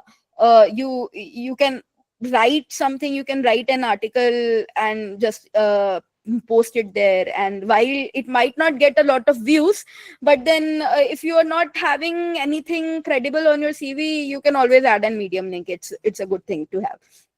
Personal website. For me, Vakvil was my personal website. I tried to build it in my college. It did take me a lot of work. I would not I would not sugarcoat it. It took me a lot of work and a lot of time, but it got me through a lot of doors, right? I would always say that I am the founder of this XYZ firm, like Vakvil, which is like India's first multilingual legal website, and that's used to strike up a conversation. I was able to get into a lot of doors because I had this whole entire page backing me, and that is why I say that it's going to take a lot of work. I do not it's not a non-negotiable, like it's not something that you can absolutely not do without. No one in my college has done it, and they have secured pretty decent internships, pretty decent jobs, but then it does help at times. So agar aap bana sakte ho to aap bana lo. This is what I say, what a good LinkedIn profile would look like. I do not recommend this photo क्योंकि ये थोड़ा सा informal लगता है, but I did not have a very closer photo of mine, so I did not put it. वो फिर वो इतना साल से वैसे ही रह गया. But yeah, ये चीज जो आप देख रहे हो, फाउंडर, स्टार्टअप इंडिया, बॉडी वगैरह वगैरह जो भी है, this gives a brief about you to other people, कि अगर आप कहीं किन्हीं से भी कनेक्ट कर रहे हो, तो अगर आपने यहाँ पर जो भी डाला है वो उनके कनेक्शन रिक्वेस्ट में दिखेगा. तो it's not just, I do not just, agar let's say if this profile was to, like, if this profile was to connect with me, I would not just see Arshita Anand is trying to connect with you on LinkedIn. I also see this line. So like, make sure that you have put something good in this line for like in this subtitle for you. For a first year student, the ideal words would be like an aspiring corporate lawyer, or like aspiring litigator, and then your college name and which batch, and that is pretty much it. Please make sure that your LinkedIn ID is updated at all the times. Please do not sit idle about your LinkedIn ID. Your LinkedIn ID is going to be your professional face. So make sure that it is updated after every internship, even if it's like a very minor internship. Please write everything and put everything in your experience section and the like work experience and like certification course section. Okay, then which career choice is for you? How do you choose what path do you like? The very obvious way to know about which area you like is to actually intern up in it, right? तो अगर आप physically तो आप intern करो ही, लेकिन आप try करो कि you take a lot of internships virtually as well. As a first year student, क्योंकि आपको सीवी बनानी है तो फिर आप वर्चुअली तो इंटर्न कर ही लो. लेकिन अगर आप सेकंड थर्ड ईयर में हो तो फिर until you have a very good name that is providing you a virtual internship, do not do it, क्योंकि फिर कोई सेंस नहीं बनता है. You are just doing like physical labor without getting any pay and without even a good name, right? आप first year second year में कर लो virtual internships, and third year onwards अगर कोई बहुत बड़ा नाम नहीं है जो वर्चुअल इंटर्नशिप आपको ऑफर कर रहा है तो फिर आपने मत करो. But yeah try to do a lot of internships. And again, ये जब आप करते हो तो आपको समझ में आता है कि आपको कॉर्पोरेट साइड जाना है, आपको लिटिगेशन साइड जाना है, कि आपको जुडिशरी साइड जाना है, कि आपको कुछ और ही करना है. ये सारी चीजें आपको इंटर्नशिप करते करते ही पता चलती है. By the end of your third year, please pick कि आपको करना क्या है स्पेसिफिकली इन टर्म्स ऑफ कि हायर स्टडीज जाना है कि आपको जॉब करना है. एटलीस्ट ये डिस्टिंक्शन तो आप बना लो. नॉट सेइंग कि आप प्रैक्टिस एरिया देख लो कि आपको एडीआर में ही जाना है या आपको जनरल कॉर्पोरेट में ही जाना है. आइडियली आपको पता लग जाना चाहिए थर्ड ईयर के एंड में, लेकिन इवन इफ नहीं पता चलता है तो ठीक है, it's still fine, you can still explore. लेकिन एटलीस्ट आप ये डिसाइड कर लो कि आपको हायर स्टडीज करना है कि जॉब करना है, क्योंकि ये दोनों के लिए आपकी CV is going to be poles apart. अगर आपको जॉब करनी है तो फिर आपकी सारी इंटर्नशिप्स जो है वो या तो कॉर्पोरेट में लगेंगी या फिर आपकी लिटिगेशन साइड में लगेंगी. लेकिन यदि आप हायर स्टडीज के लिए जा रहे हैं देन आपकी सारी इंटर्नशिप्स गवर्नमेंटल बॉडीज में लगेंगी. तो इसके लिए I will take another session if I can, but then yeah higher studies के लिए सीवी काफी डिफरेंट बनती है. आप लिंक्डइन पर बहुत एक्टिव रहो, लिंक्डइन पर नेटवर्क करते रहो लोगों से. Like I said, networking is going to be a game changer for you in this field. तो जितने लोगों को डीएम्स भेज सकते हो डीएम्स भेजते रहो, जितने लोगों से कनेक्ट कर सकते हो करते रहो, and just try to be in touch with them. And अगर आप फॉरेन एलएलएम करना चाह रहे हो तो मतलब बहुत सारी ऑर्गेनाइजेशंस हैं जो कि आपको, जो करियर काउंसलिंग की जो ऑर्गेनाइजेशंस होती है specifically for like foreign LLM, foreign studies, higher studies के लिए स्पेसिफिकली उनके लिए बहुत सारी ऑर्गेनाइजेशंस होती है. मुझको एक का नाम नहीं याद आ रहा है, बट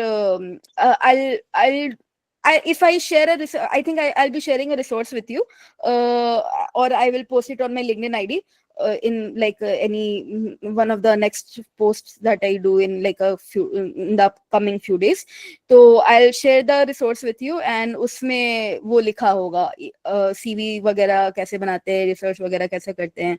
तो I'll try to make sure कि कुछ चीजें उसमें डाल दूं.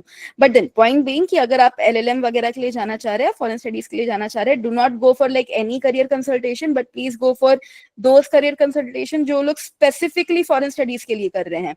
तो उनके करियर कंसल्टेशन में जाइए, उनका एक दो वेबिनार अटेंड कर लीजिए, उनका एक दो कॉन्फ्रेंस अटेंड कर लीजिए. These are usually free, you do not have to pay for it until unless you are taking like a consultation from any specific person. तो आप वो देख लीजिए and take one of these conferences. Okay, alternative career path in law. Uh, yeah, legal SMM. Sorry, what is SMM? It is social media manager. तो अभी जो मैं एक ट्रेंड देख रही हूँ काफी ज्यादा ऑन लिंक्डइन, दैट इज एक तो सी when since AI has come into picture, you will see a lot of social media managers coming into picture, right? LinkedIn is filled with them. A lot of people are doing social media managing, but this legal SMM is one thing that I personally feel is very, very neglected. So I know a couple of people. There is this one person named Riya Shruti, I think. So she's from HNLU, and she graduated pretty recently, and she started working as a legal SMM. So what she does is that she provides her services specifically to lawyers, specifically to advocates or law firms, and trying to improve their credibility in like legal sector. How do you do this? Is that you increase their visibility and their personal branding specifically in law, right? So she will optimize your LinkedIn for you. She will start posting on your behalf. She will maybe like do some tweaks in your website that puts your like whenever, let's say, I'm googling civil litigation firm, civil law firms, तो जिस order में आपको firms दिख रही हैं आपके Google page पर, वो उस बेसिस पर हो रहा है कि उन सारे वेबसाइट्स में कीवर्ड्स क्या क्या लिखे हुए हैं, because Google does not know which firm is good, which firm is bad, right? How do you make sure that your firm stays on top? So this is something that is handled by a social media manager. You can always become a legal SMM.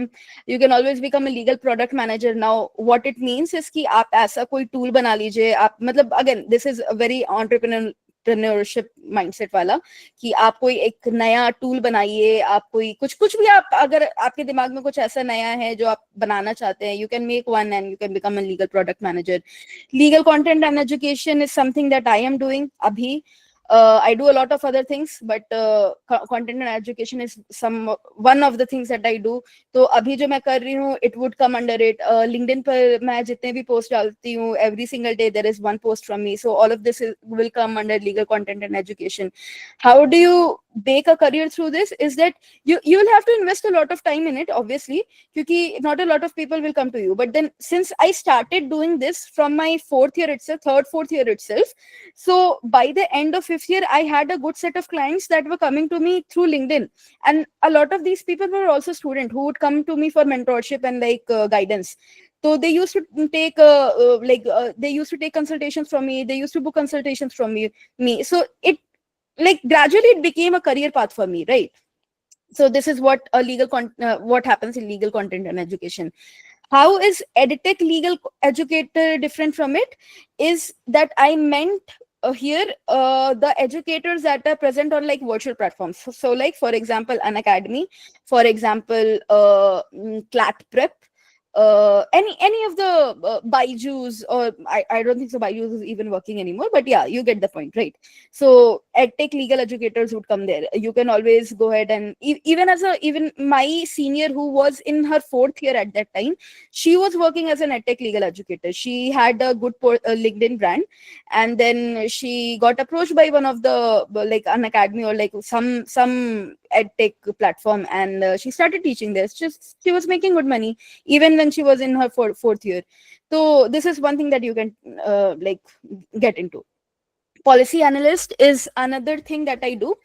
Policy analyst means that whatever laws are coming into picture, whatever like whenever government brings any new policy or any new law, it is not coming out of thin air, right?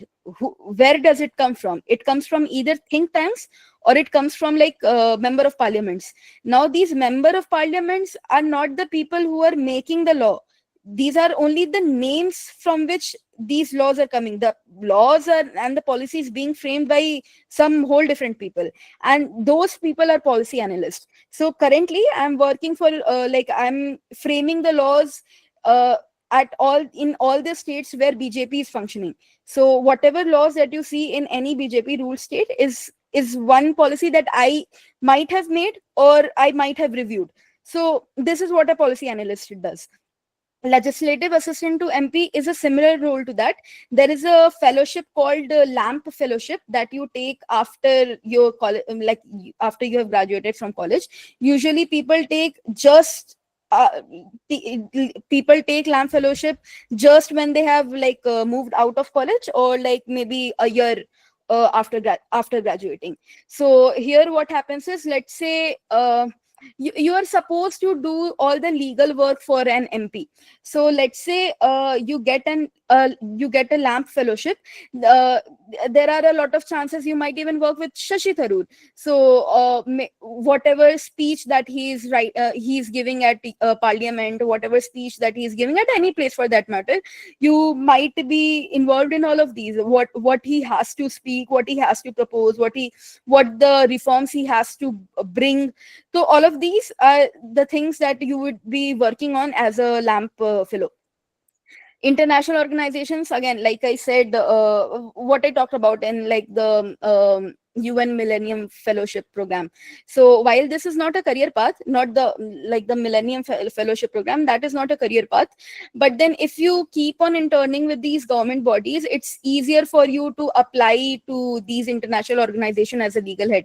Again, this is hard to get into specifically as a fresh graduate, but then you will have to keep building your profile, your work experiences, your profile in such a way that, let's say, maybe after 5 or 6 years you might get recruited with UN, or like if they roll out any vacancy, you can apply and you can get selected, right?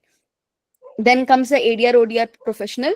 What this is that it is related to alternative dispute resolutions. So what happens is that whenever two parties are fighting, the usual way is court, obviously, but then it takes 5 years, 10 years, even 15, 20 years, decades for that matter, in a lot of these cases. So the alternative way for it is your mediation and your negotiation, right? Specific and arbitration. Specifically, arbitration and mediation are two major areas. So ADR, this comes under ADR ODR professional. ODR is online dispute resolution. So आप जो physically अगर आप arbitration नहीं कर रहे हो, तो आप online में आप arbitration करो. So what you do here is that you make these two parties sit in front of each other. You listen the arguments from one side, you listen the arguments from other side, then you give them a way in between. It's not just one party won and one party lost, but it's like both parties won, right? It's a way in middle of these two disputes. So aap wo kaam karte ho for this, and this is a very good profession actually. So for this, if the practice area for this is arbitration. So if you want to become an ADR professional, the good way to go about it is that you practice, you intern with a lot of arbitration law firms, or any law firm that has a practice area in arbitration. Apart from that, you can intern with a lot of arbitrators who are working with different high courts. So Delhi has a lot of arbitrators, not working with a specific high court, but their arbitration organization, right? So you will find a lot of people. Again, you can find all of these people on LinkedIn as well. Just put arbitrator in the LinkedIn search bar and you'll find a lot of people. Freelance legal consultant is again one of the things that I do. Freelance legal consultants means that I take in clients globally and they provide me with their legal work. Usually it is either contract drafting, or it is legal research, or providing a legal opinion, or asking in general that whether this is legally viable or not. So for example, I recently got a client who was from Canada and he wanted to introduce sniff in as a product in his country. Now, sniff is a narcotic substance, and if he wanted to do this in India, he would not have been able to do so because, again, it's technically weed, right? You cannot do that. But then in Canada, their laws were slightly relaxed, so he wanted to know whether it was possible for him to do so or not. And we did a lot of legal research there, and we then provided them with a legal consultation that you might not want to advertise it as weed per se, but then you can advertise it as let's say snuff, or like any I cannot take the actual name in public domain, but you get the point, right? A lot of consultations happen. I have a lot of clients. I do a lot of even the consultation calls that I get through students. So for example, people who want to take mentorship sessions, people who want to take internship, how to get internship sessions, or like how to secure a PPO session, things like that. All of this will come under freelance legal consultant. Now, business development for law firms is somewhat similar to what a legal SMM does, but a little different in the way that it is not only related with social media. So for example, one of my seniors, his name is Shivam Menon. He's also from CNLU. So he tried to get into corporate. He couldn't. He was also offered a corporate job, but then he did not like it a lot. It is very hectic, right? The corporate jobs are essentially very hectic.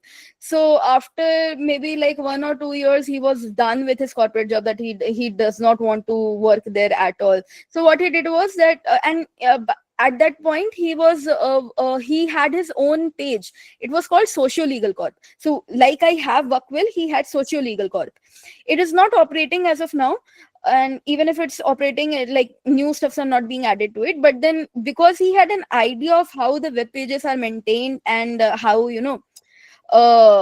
networkings can get built, then so he proposed himself to be hired as a business development associate for any law firm. And this can be done only in tier 1 firms. Any tier 2 or tier 3 firm is not going to look for a business development associate, but a tier 1 firm usually has one. So what he does is that he optimizes their LinkedIn profile, he optimizes all their websites, but he also tries to bring in new business for them. So like for example, he would talk about that organization that he's working with currently, the legal firm that he's working with, at different conferences, at different organizations, trying to connect with people, etc., trying to bring in business for their law firm. And that is pretty much it. And yeah.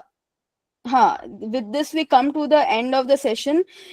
This is my LinkedIn ID if you guys want to connect with me. And I'll be quickly taking a question and answer session. I can see a couple of hands raised. Muskan, yeah. Are you here? Okay, cool. Aryan. Good evening, ma'am. Ma'am, my question was that is a LinkedIn Premium is helpful for a beginner or a first law student? I would not suggest that. I mean, LinkedIn Premium is beneficial for like connecting to people and like sending cold DMs, definitely, because when you have whenever you are not connected with a person on LinkedIn, you have a character limit of sending a message. So I think it's maybe like 400 characters. So it would come to maybe like 2 or 3 lines only. So in that way, it's a little tricky. But then again, you do not need it. I never used it. I have started using it only recently because I started getting a lot of consultation calls. But then as a student, you do not need it. Ma'am, if they're providing with the 1 month trial, then can I get 1 month free? I would say to save it for your internship period. Yes. Or like if you are very sure that you would not be buying a LinkedIn Premium, then save it for your 5th year. Then as a first year student, you do not need it. Okay, ma'am. Thank you so much. Ma'am, it was a wonderful session. Thank you. Thank you so much. Okay, next question, Lovepreet. So, ma'am, I wanted to ask, like, we do intern under a advocate. In the similar way, if someone is a judiciary aspirant or something like, but you want to know about how the day in life of a judge looks. So, one want to intern under a judge, but I have no as such connections. So, is it possible ki if you want to intern under a judge, and how to do so, if it is possible then? See, interning under a judge is definitely possible, and it's called clerkship. So for that, again, if you have internal connections, then it is much more easier, क्योंकि ऐसा जज आपसे directly आकर के नहीं मिलेंगे कि हाँ ठीक है आपको इंटर्नशिप चाहिए मैं दिलवा देता हूँ. But if you do not have any connections, and so two ways to go about it. आप या तो LinkedIn पर जाओ. Hopefully, if the judge that you are looking for is available on LinkedIn, then you can drop in a DM that I really want to intern under a judge, and I would love if you could offer me this opportunity. Specifically, young judges would provide you this opportunity, especially because they are on LinkedIn. Any senior judge might not, because again, it's highly likely that they are not on LinkedIn in the first place. In that case, what you can do is you can visit the High Court or the District Court maybe one day, and whenever they are done with their work or whenever they are on their break, you can try to ask the person that if they would be okay with giving you an internship. It's a little tricky to get an access to them क्योंकि थोड़ा protected personnel होते हैं ये लोग, but then ask some of the people who are who are standing beside the judge. I'm forgetting the name for them again, but then the person who calls for the new cases to be read. तो उनसे आप पूछ लो कि मुझे इन जज से बात करनी है, how do I do that? And then you go ahead and physically meet them in person and ask for an internship. That's the only two way that you can take an internship on for them. Cool. Thank you so much, ma'am. Thank you so much. Thank you. Next section. Hello. Hi, section. Right. Hi, ma'am. I have a two-part question. First of all, I would like to tell you that I plan to explore both the litigation as well as the corporate field to understand where my aptitude really lies, right? Because currently we have no experience in either field. So, firstly, is this the correct approach, or should I have a more narrow mindset towards where my internships lie? Okay, I'll answer that first. I believe that is the correct approach क्योंकि आपको नहीं पता रहता है कि आपको किस side जाना है. Right. So that is why I said that as a first year student, try to take internship in district court or high court so that you at least understand how the court is working. A lot of people shift towards corporate because they do not like how the court looks. I was also one of them. I wanted an AC office. I shifted to general corporate. That was my motivation. Not a good motivation, but it is what it is. But then like you said that you want to explore both corporate and litigation side, it is easier and it is better for you to explore litigation first, so that because when you are in your third year, the law firms start taking interns in their third year from the third year onwards, right? As a first year student, a law firm is not going to take you as their intern क्योंकि आपको कुछ भी नहीं आता है. तो फिर आप वही स्टार्टिंग में आप लिटिगेशन देख लीजिए, एंड अगर आपको इंटरेस्ट उसमें लगता है तो फिर आप उसको कंटिन्यू करिए. अगर नहीं लगता है तो फिर आप अपने सेकेंड ईयर से या थर्ड ईयर से you can start interning for like general corporate teams. Ideally what I would suggest is कि आप फिजिकली तो आप इंटर्नशिप कर ही लीजिए, जो भी लिटिगेशन चैम्बर्स हो गए या फिर high court district court lawyers हो गए, आप फिजिकली तो इंटर्नशिप कर ही लीजिए उनके साथ फर्स्ट ईयर में. But because these law firms, any work that you're doing for a law firm is at 95% of the times it's a legal research work. So try to get a virtual internship with them, and you will get an idea of how these two places are working. Okay, and ma'am, secondly, I would like to ask that I've been creating notes of whatever knowledge you've been bestowing upon us. I have found out that the creation of a strong CV with the research papers and joining the societies and the committees proves to be helpful in our CV to get more internships at firms later on. Is this going to be as beneficial for us trying to get an internship in the first or the second year with an advocate of a trial court at the district or the higher judiciary level? I did not get your question. Could you repeat that again? Right, ma'am. Concisely speaking, will a strong CV comprising of the research works and publications and the society and the committee achievements going to be as beneficial to get an internship with an advocate in a district or a higher court? No, no. No, right? Okay. No, specifically for district court or like trial advocates, उनके लिए उतना matter नहीं करेगा क्योंकि since there are so many district court lawyers and so many trial advocates कि मतलब उनको उतने applications नहीं आते हैं जितना आप सोच रहे हैं, तो आप उनको एक बहुत basic सी CV भी अगर आप forward कर दे तो काम चल जाएगा. Even if you do not forward a CV and you just ask them in person कि सर थोड़ा करवा लो, काम करवा लो हम लोग से, and you won't be taking any money for it क्योंकि again थोड़ा तो exploitative field है ही, आपको usually stipends नहीं मिलते हैं, तो they're happy to do it. It's not going to create a lot of problem for you.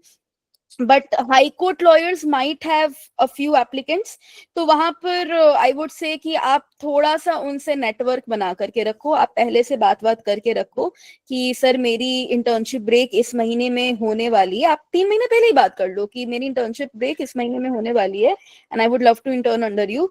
Please keep a slot available for me. Please keep a vacancy available for me. I would love to intern with you, and that usually works. Okay. Thank you, ma'am. Really helpful. Thank you. Okay. Thank you so much, Sakshan. Okay, next question, Siddharth.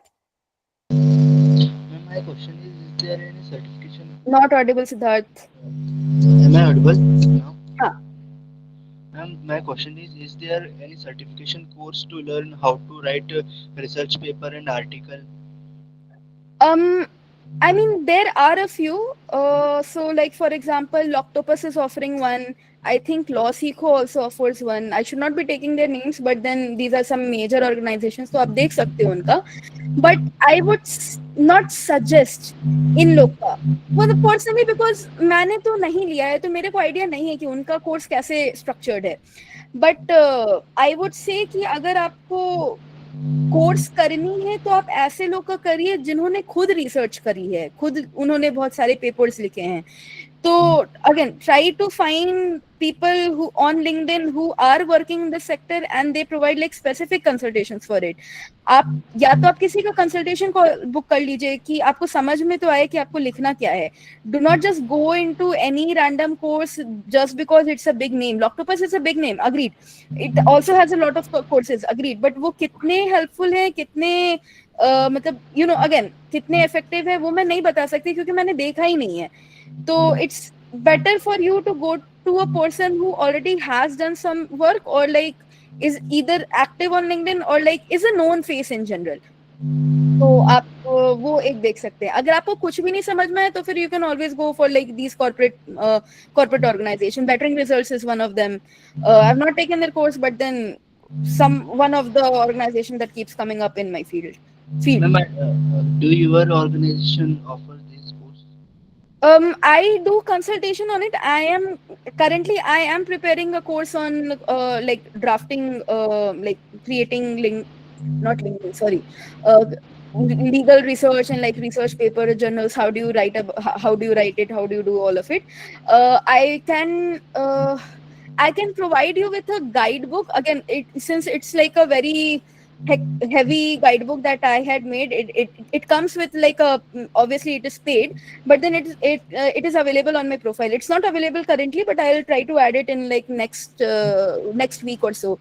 You can go through that guidebook, or you can take a consultation call with me or like anyone else for that matter, that how do you exactly go about how do you write a law paper or a legal paper, right? If not that, and if you want like a very proper structured course, then you can go ahead and go to any organization. I am currently in like in middle of drafting several courses. So for example, I'm drafting right now a contract drafting course, and I'm drafting this legal research course, but it is going to take a little while because I am investing a lot of time in it. It's going to take at least a month or so for me to bring a new course in the public domain. But yeah. Okay, ma'am. And my second question is CV कैसे बनाना है ma'am? CV का I cannot hear you. Can you speak a little louder? Ma'am CV का structure कैसा होना चाहिए? Oh, I'll provide you a link for that. Wait. I'll put it in the chat box.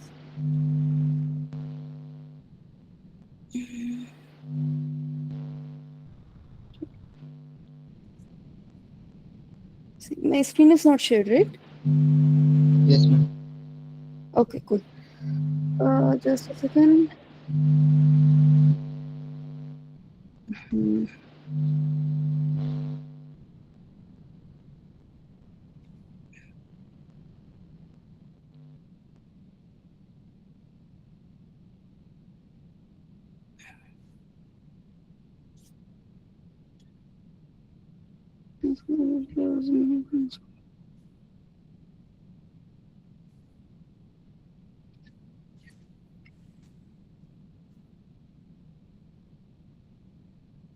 Okay, so I am sharing a resource with you. This was a paid resource that I took in one of my one webinars that I did, but you guys can have it for free. I'll just put in.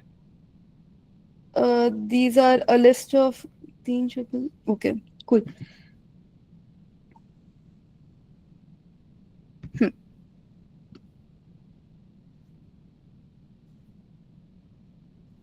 Okay, you guys can access this.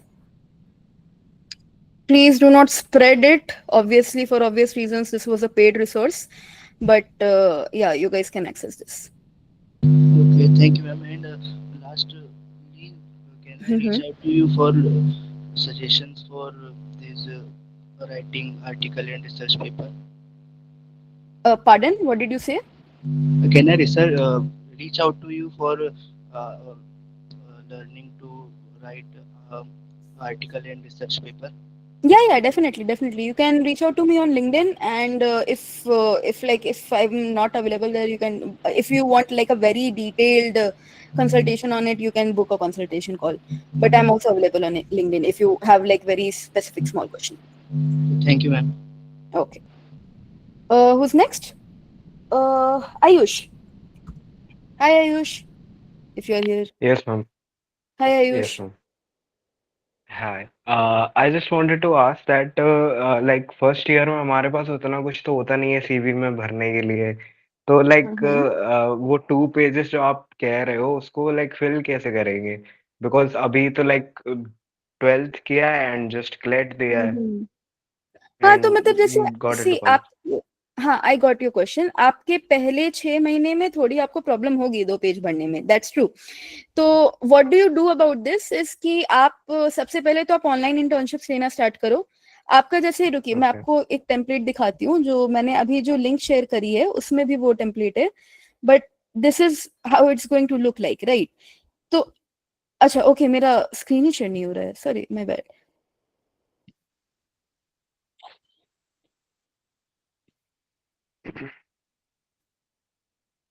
Okay, I hope this is visible now.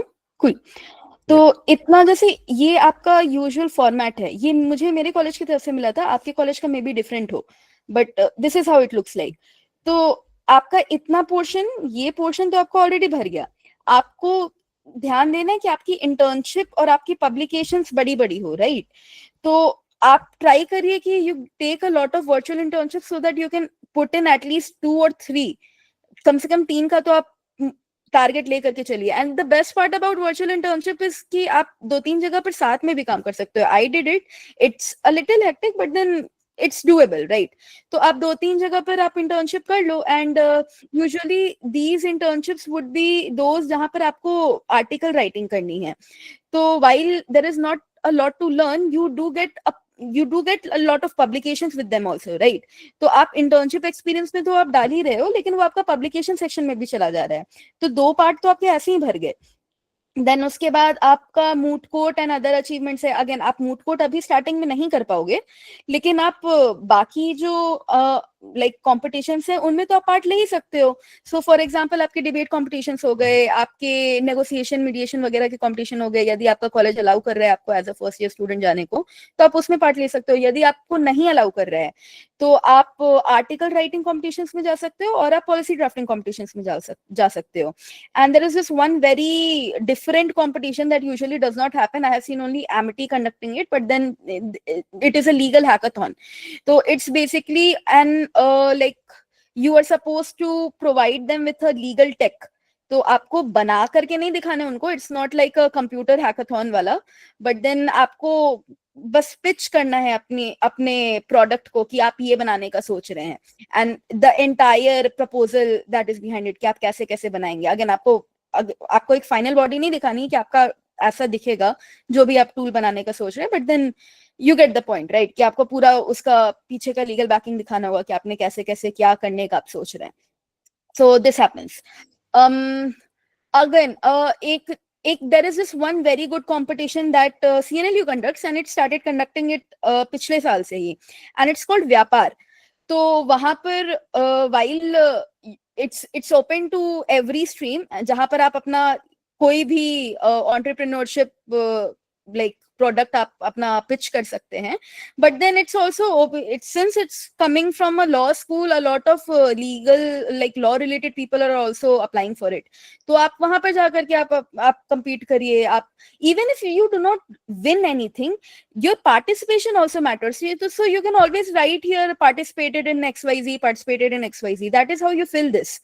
Then you can like be a part of seminar, conferences, additional courses, anything that you like, something that specifically interests you. So like for example, if you want to get into IPR, you can always take an IPR course. If you want to get into competition law, you can take an antitrust course or like a competition law course. Sorry. तो ऐसे इस तरीके से आप ये भरते हैं. आपका सेमिनार, पोजीशंस ऑफ रिस्पॉन्सिबिलिटी और area of interest, these three are filler sections. आपके सीवी में यदि जगह नहीं होता है ज्यादा, तो आप ये तीनों एकदम भर भर करके लिख देते हैं कि मेरी पोजीशन ऑफ रिस्पॉन्सिबिलिटी मेंबर ये, मेंबर वो, मेंबर वो. आप बहुत एक्टिव मेंबर नहीं हो, लेकिन still it does take some space right. आप अपने एरियाज ऑफ इंटरेस्ट क्या डाल दीजिए, इतना बड़ा स्पेस तो वहीं पर हो जाएगा. तो this is how you fill your CV. अगर फिर भी आपको लगे कि मतलब बहुत ज्यादा स्पेस बच जा रहा है, तो थोड़ा सा बीच बीच में वन लाइक स्पेसिंग अगर आपकी एक लाइन की है, तो आप 1.5 लाइन की स्पेसिंग कर दीजिए, आप 2 लाइन की स्पेसिंग कर दीजिए. बस इतना नहीं हो कि बहुत ही ज्यादा सेपरेट हो, बट या आप वो कर सकते हैं. आप फॉन्ट थोड़ा सा बढ़ा सकते हैं. तो ये सारी ट्वीक्स आपको करने पड़ेंगे, बट यूजुअली भर जाता है. It's not that big of a problem. Cool. Muskan.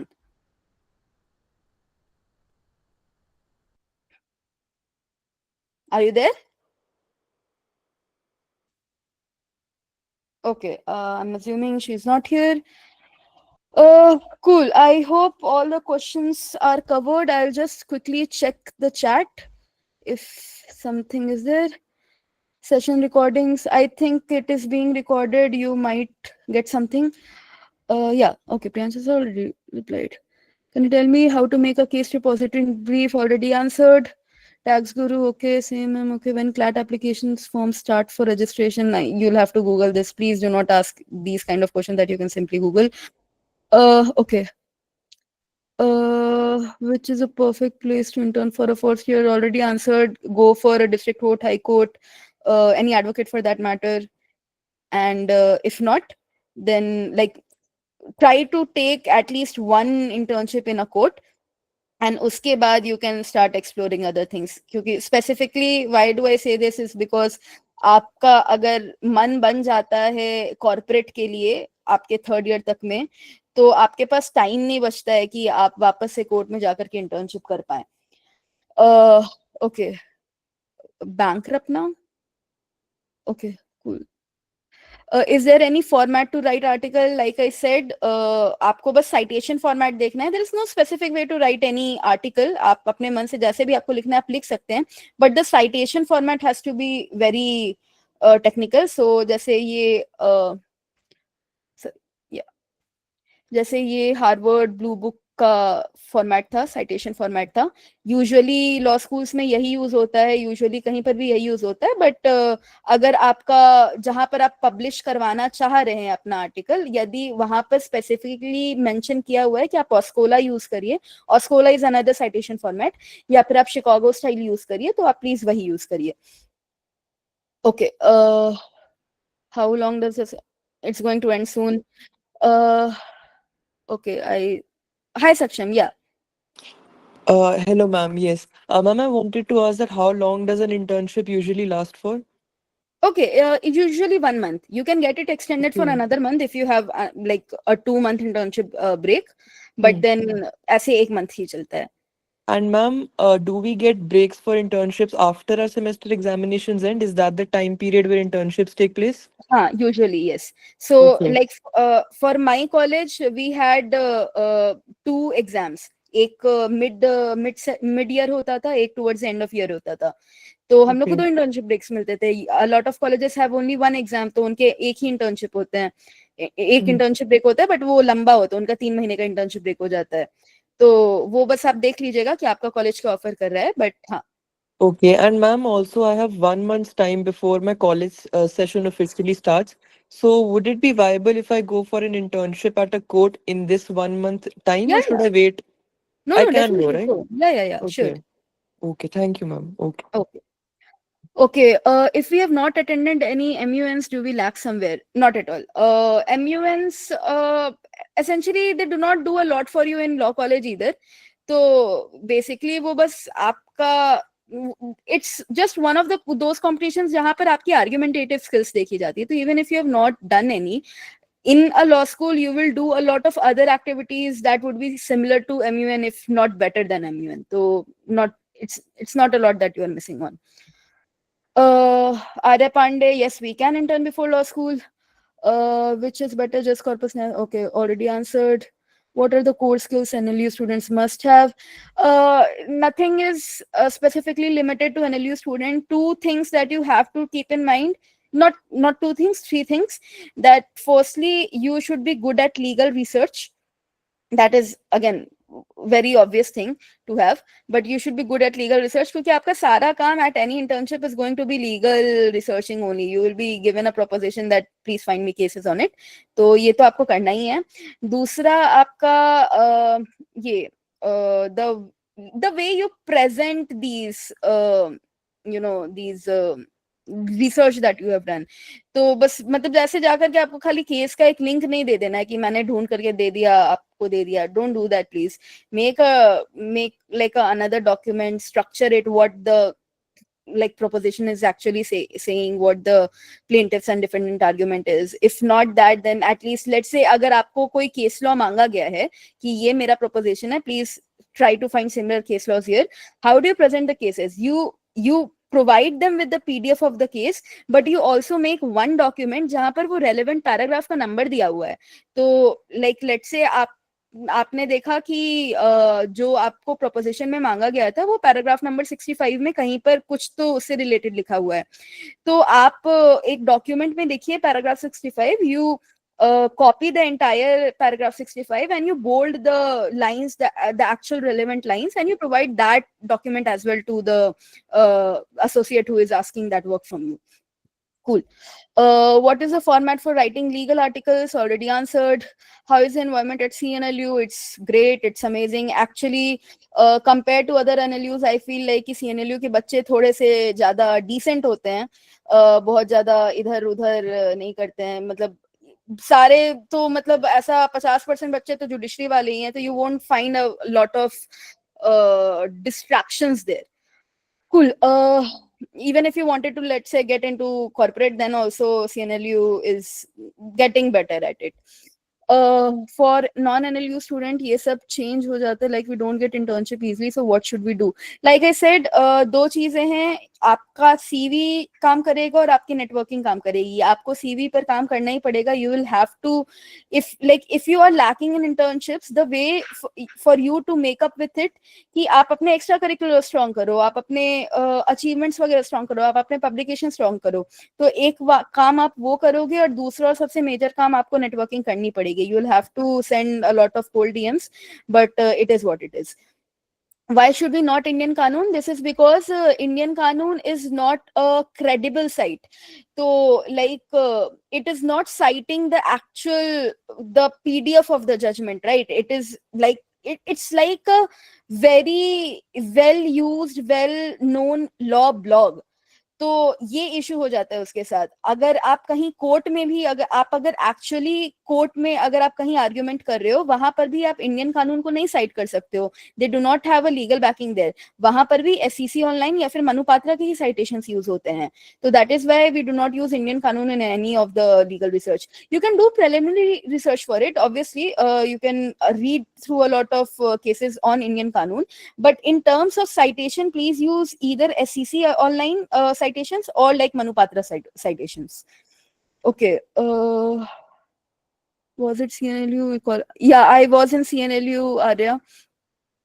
Any cheat codes on how to socialize more as an introvert? Unfortunately आपको अपने आप को थोड़ा सा पब्लिकली ओपन करना पड़ेगा। सो मतलब try to talk to a lot of people, try to be a part of societies. But I was an introvert. I have now become an ambivert sort of person. But then the way I used to network was कि मैं जा करके, even if I did not want a legal mentorship, I would go ahead and ask कि, oh, this is one practice area that you're working into. I'm very interested in it. Can you please give me a brief on it? So that way I have socialized with a lot of people and have secured a lot of internships for myself.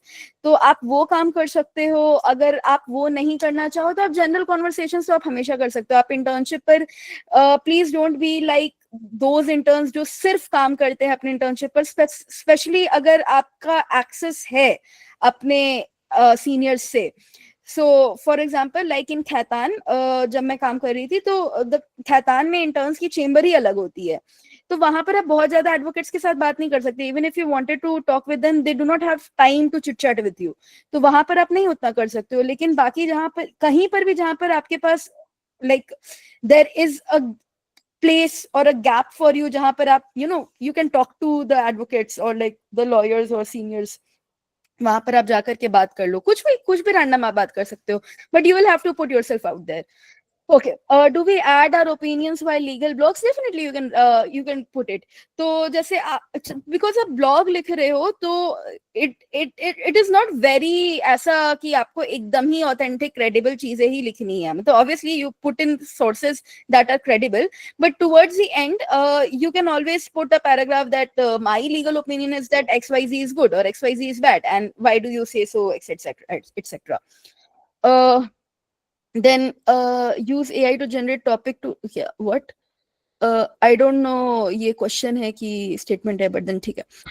Pratibha Singh, how should we prepare to make sure that we get recruited in the internship committee? Already answered that. As a first year student, आप कुछ specifically अलग से नहीं कर सकते हो। आपसे उम्मीदें भी नहीं है उतनी कि आप बहुत सारी चीजें ले करके आओगे। So ये जो 1 महीना आपका बचा हुआ है कॉलेज का, आप आर्टिकल्स लिख लो, आप इंटर्नशिप्स कुछ कर लो, आप कुछ भी एक्स्ट्रा कुछ कर लो। And while you apply for, जब भी आप अपने इंटर्नशिप कमिटीज के लिए अप्लाई करोगे तो यूजुअली वो एकदम ही स्टार्टिंग में नहीं होता है, आपके कॉलेज स्टार्ट होने के 4-5 महीने के बाद ही होगा। तो इस पीरियड में try to get a lot of internships और a lot of publications. Can you repeat the 5 committees? I believe the 5 would be, first is the Moot Court Society, second is the internship cell or like the career development cell, the third is the ADR cell, the fourth is the debating society, and the fifth is the legal aid cell. What about alumni cell? If your college has one, please be a part of it. Even as an inactive member, starting में थोड़ा सा मतलब वही है कि आप काम देखिए कि आपका काम कैसा चल रहा है वहां पर, and if you like it you can stay with it. मैंने अपने कॉलेज की अलुमनाई सेल ज्वाइन करी थी क्योंकि I thought that would help me get a lot of connections with all the alumnis. तो I thought I would get access to their mail IDs and etcetera, and then maybe I can network with them. That never happened. That is not even ethical either. But कई बारी क्या होता है कि जब जैसे आप मान लीजिए आप अलुमनाई सेल में हैं और आपकी सेल जो है कोई एक अलुमनाई से सेमिनार करवा रही है, तो usually you are the first layer of person who is like connecting that alumni to your college, right? तो इसके थ्रू भी आपकी नेटवर्किंग होती है। तो you can be a part of your alumni cell.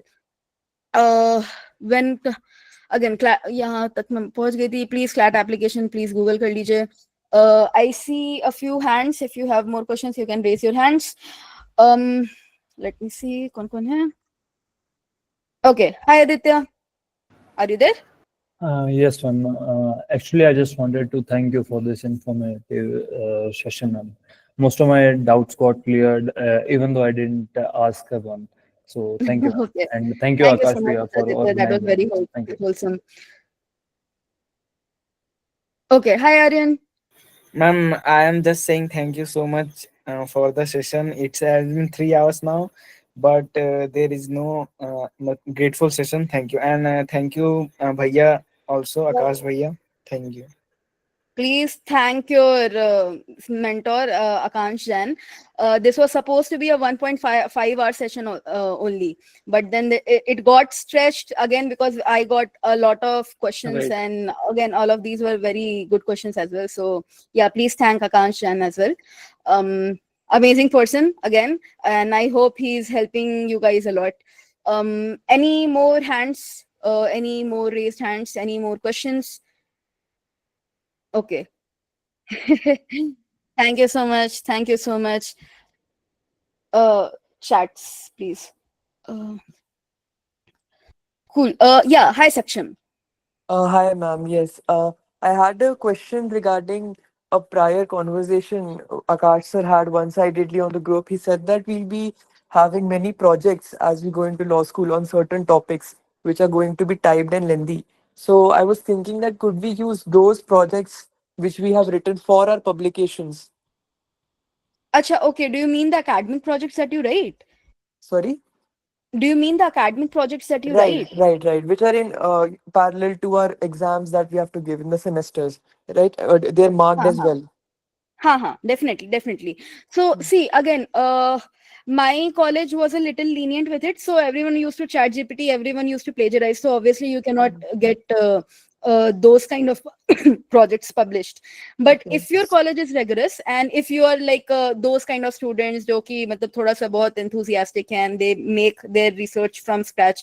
कुछ college मेरे college में भी कुछ बच्चे वैसे थे जिनका थोड़ा सा passion die down हो जाता है towards the end of 5th year क्योंकि आपका बहुत सारे काम आ जाते हैं.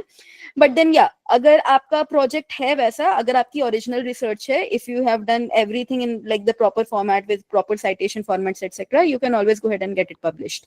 A good place to get it published would be Manupatra.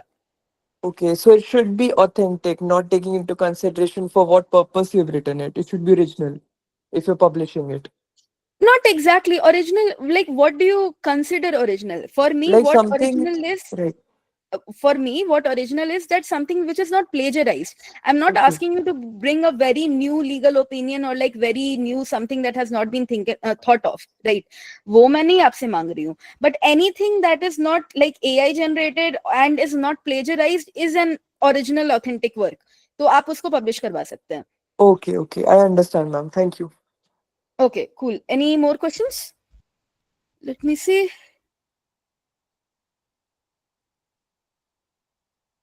Saksham, do you still have a question? No, ma'am. I'll lower my hand now. Okay, cool. I hope all the questions are sorted now. I hope this was a great session for you all. I hope that you guys got to know a lot of things. Akansh is a great person. He reached out to me very recently कि ऐसा एक session लेना है वगैरह वगैरह करके, and he has been all praises about you all कि he has a very good bunch of students who are going into very good different colleges. So please thank him for organizing this event. And yeah, I hope I can connect with you all and meet you all, and I hope that you make the best out of your law school. Thank you so much, Shraddha, for this, such a wonderful session. Thank you, It started Akansh. with a small idea that at least they all should get, a little insight before they start the term we use is the orientation for the law school, right? But Mhm. more than that is a kind of a detailed session which we had today, and obviously it will be helping them. So they are most of them people like you and me, right? We all join law school, they're first generation lawyer, right? So we all seek, who will be there to help us and all. So this session is an example that people like Arshada are there to help you out. I request everyone. I'm the one, though it's been 5 years down the line, I'm graduated from college. I regularly read Arshada's posts. All those people, I just keep reading those posts because they give us a lot of insights, right? So for the CLAT and law intern insights you were with us, we will be helping them कि law school में how to decide a law school, right? Now people like Arshita and all will be helping you. to go ahead in law school as well. And we'll be regularly conducting such sessions. Again, thank you so much, Ashita. And all those people, at peak time, we had 170 plus people who attended this session, and this recording we shared with thousands of other students who are heading to law school. Thank you so much again, Ashita, and looking forward to have more such sessions in future, and we'll figure out something well for this session. Thank you, Ashita, and thank you, Thank you so much, Ashita team, Prakash. and everyone joining us today. We'll end the session here. Thank you so much, everyone. Bye-bye. Good night, guys. It's Bye-bye. sharp Good 12, night, guys. it's sharp 12 o'clock. We are ending the session. So it's been 4 hours. Bye, sir. Thank you once Thank you so again. much, guys. Bye-bye. Thank you so much, ma'am. Thank you so Yeah, much, sir. thank you.